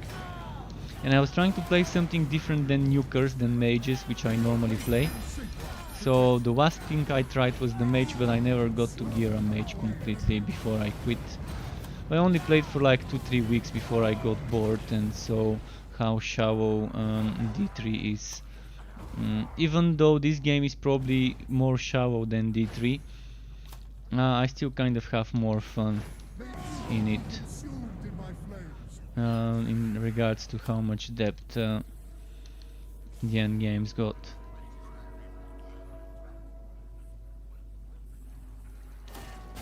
And with Diablo constantly raising the bar, this is something Chaosbane has been doing as well, constantly adding new Chaos levels, and I think 10 should be the limit. I mean, it's boring when they just keep pumping the numbers. That's not something that's gonna make me want to keep playing a game more. In fact, it might have the opposite effect. If they keep increasing the numbers and just keep they're making more work for themselves. By adding new chaos levels, they have to rebalance all the existing chaos levels, and I think if they stick to a limit of chaos 10 and never add more chaos levels in this game, it's gonna be fine. Instead of just pushing numbers. In Diablo, that's the gameplay. Keep pushing paragons to push that number higher and higher and higher, so we can try and attempt a higher, greater rift eventually. And without a limit, obviously whoever has more time would be able to do better. Even if two people have the exact same items, the exact same builds, like 99.9 similarities with a little bit margin of min-maxing differences. even then, the one who has the higher paragon level and farms fishes for better maps, keeps resetting until they get a decent map, would be able to push. And if for some people that's fun, I can tell you that's not fun for me. So I've today said all the reasons why I don't like Path of Exile and Diablo, even though there are so many things in the games I like. For example, the Diablo 3 rerolling system is my favorite type of rerolling in games. If Chaosbane had the same rerolling system, that would have made life so much easier. Find green items you don't need, break them down into materials, find red items you don't need. Break them down into materials, then use those red and green materials and reroll the red or green items you have, but don't have good perfect min-maxed rolls on. And every ARPG needs a system similar to that. Last Epoch is doing it slightly differently, but it's still doing it very well. The way it's done in Last Epoch, it doesn't scream, oh, they cloned it from another game. It's definitely something original the way they did it. Yet it's still similar in regards to what effects you can achieve when you wanna min-max and try and reroll stuff. And you can break the item and have to find a new one if you are not careful and you're unlucky with the RNG. But you don't completely lose it immediately unless you reach such a percentage where you would lose the item. But I like the mechanic where you can break the item and just no longer be able to upgrade it, but still keep it and use it with whatever you've got. In general, the Last Epoch crafting item min-maxing system is pretty nice, and they're gonna even revamp that and improve it further as per their plans.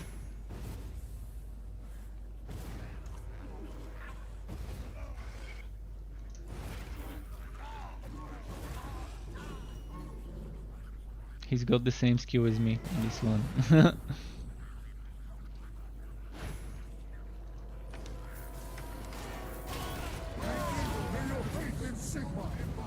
See, I'm pretty happy with the green drops in this game now.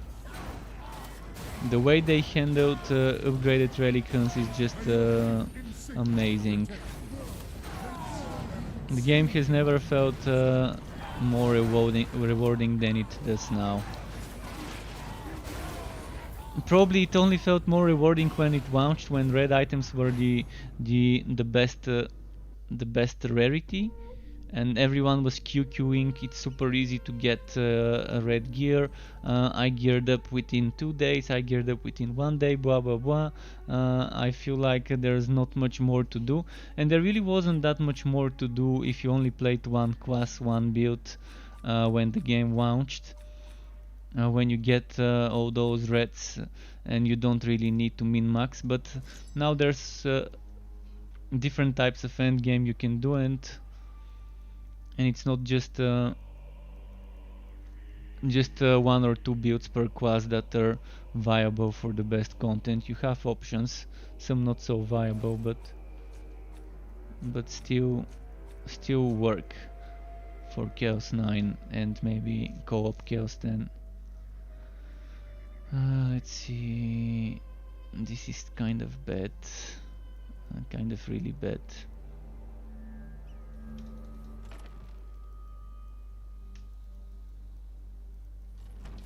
And let's check this set. 7.5 cooldown reduction. Yeah, I'm not gonna cut it. I'm gonna keep it for giveaways to people I play with. Skaven Cure. Oh, we might have an upgrade here. Losing crit damage 4. No, not an upgrade. Well, it's 11 minutes past midnight. I haven't slept last night, so I might as well just go get some more food, get some rest, have my dinner, and get some rest. And yeah, thanks everyone for watching. And that's gonna be it for today. I'm not sure whether I'm gonna make a build video tomorrow. Depends when I wake up and whether there's new games to download and test. Because I've got some. I'm thinking of reinstalling Divinity Original Sin 2, maybe, and starting a playthrough on that one. I really wanted to get back to it, and in fact, my old save got corrupted long ago, and I stopped playing the game, and I never got to complete it. And I'm wondering exactly how the story ends. So might as well just do a playthrough on that one with the definitive edition. We'll see. So thanks everyone for watching. Until next time, keep it cool and goodbye.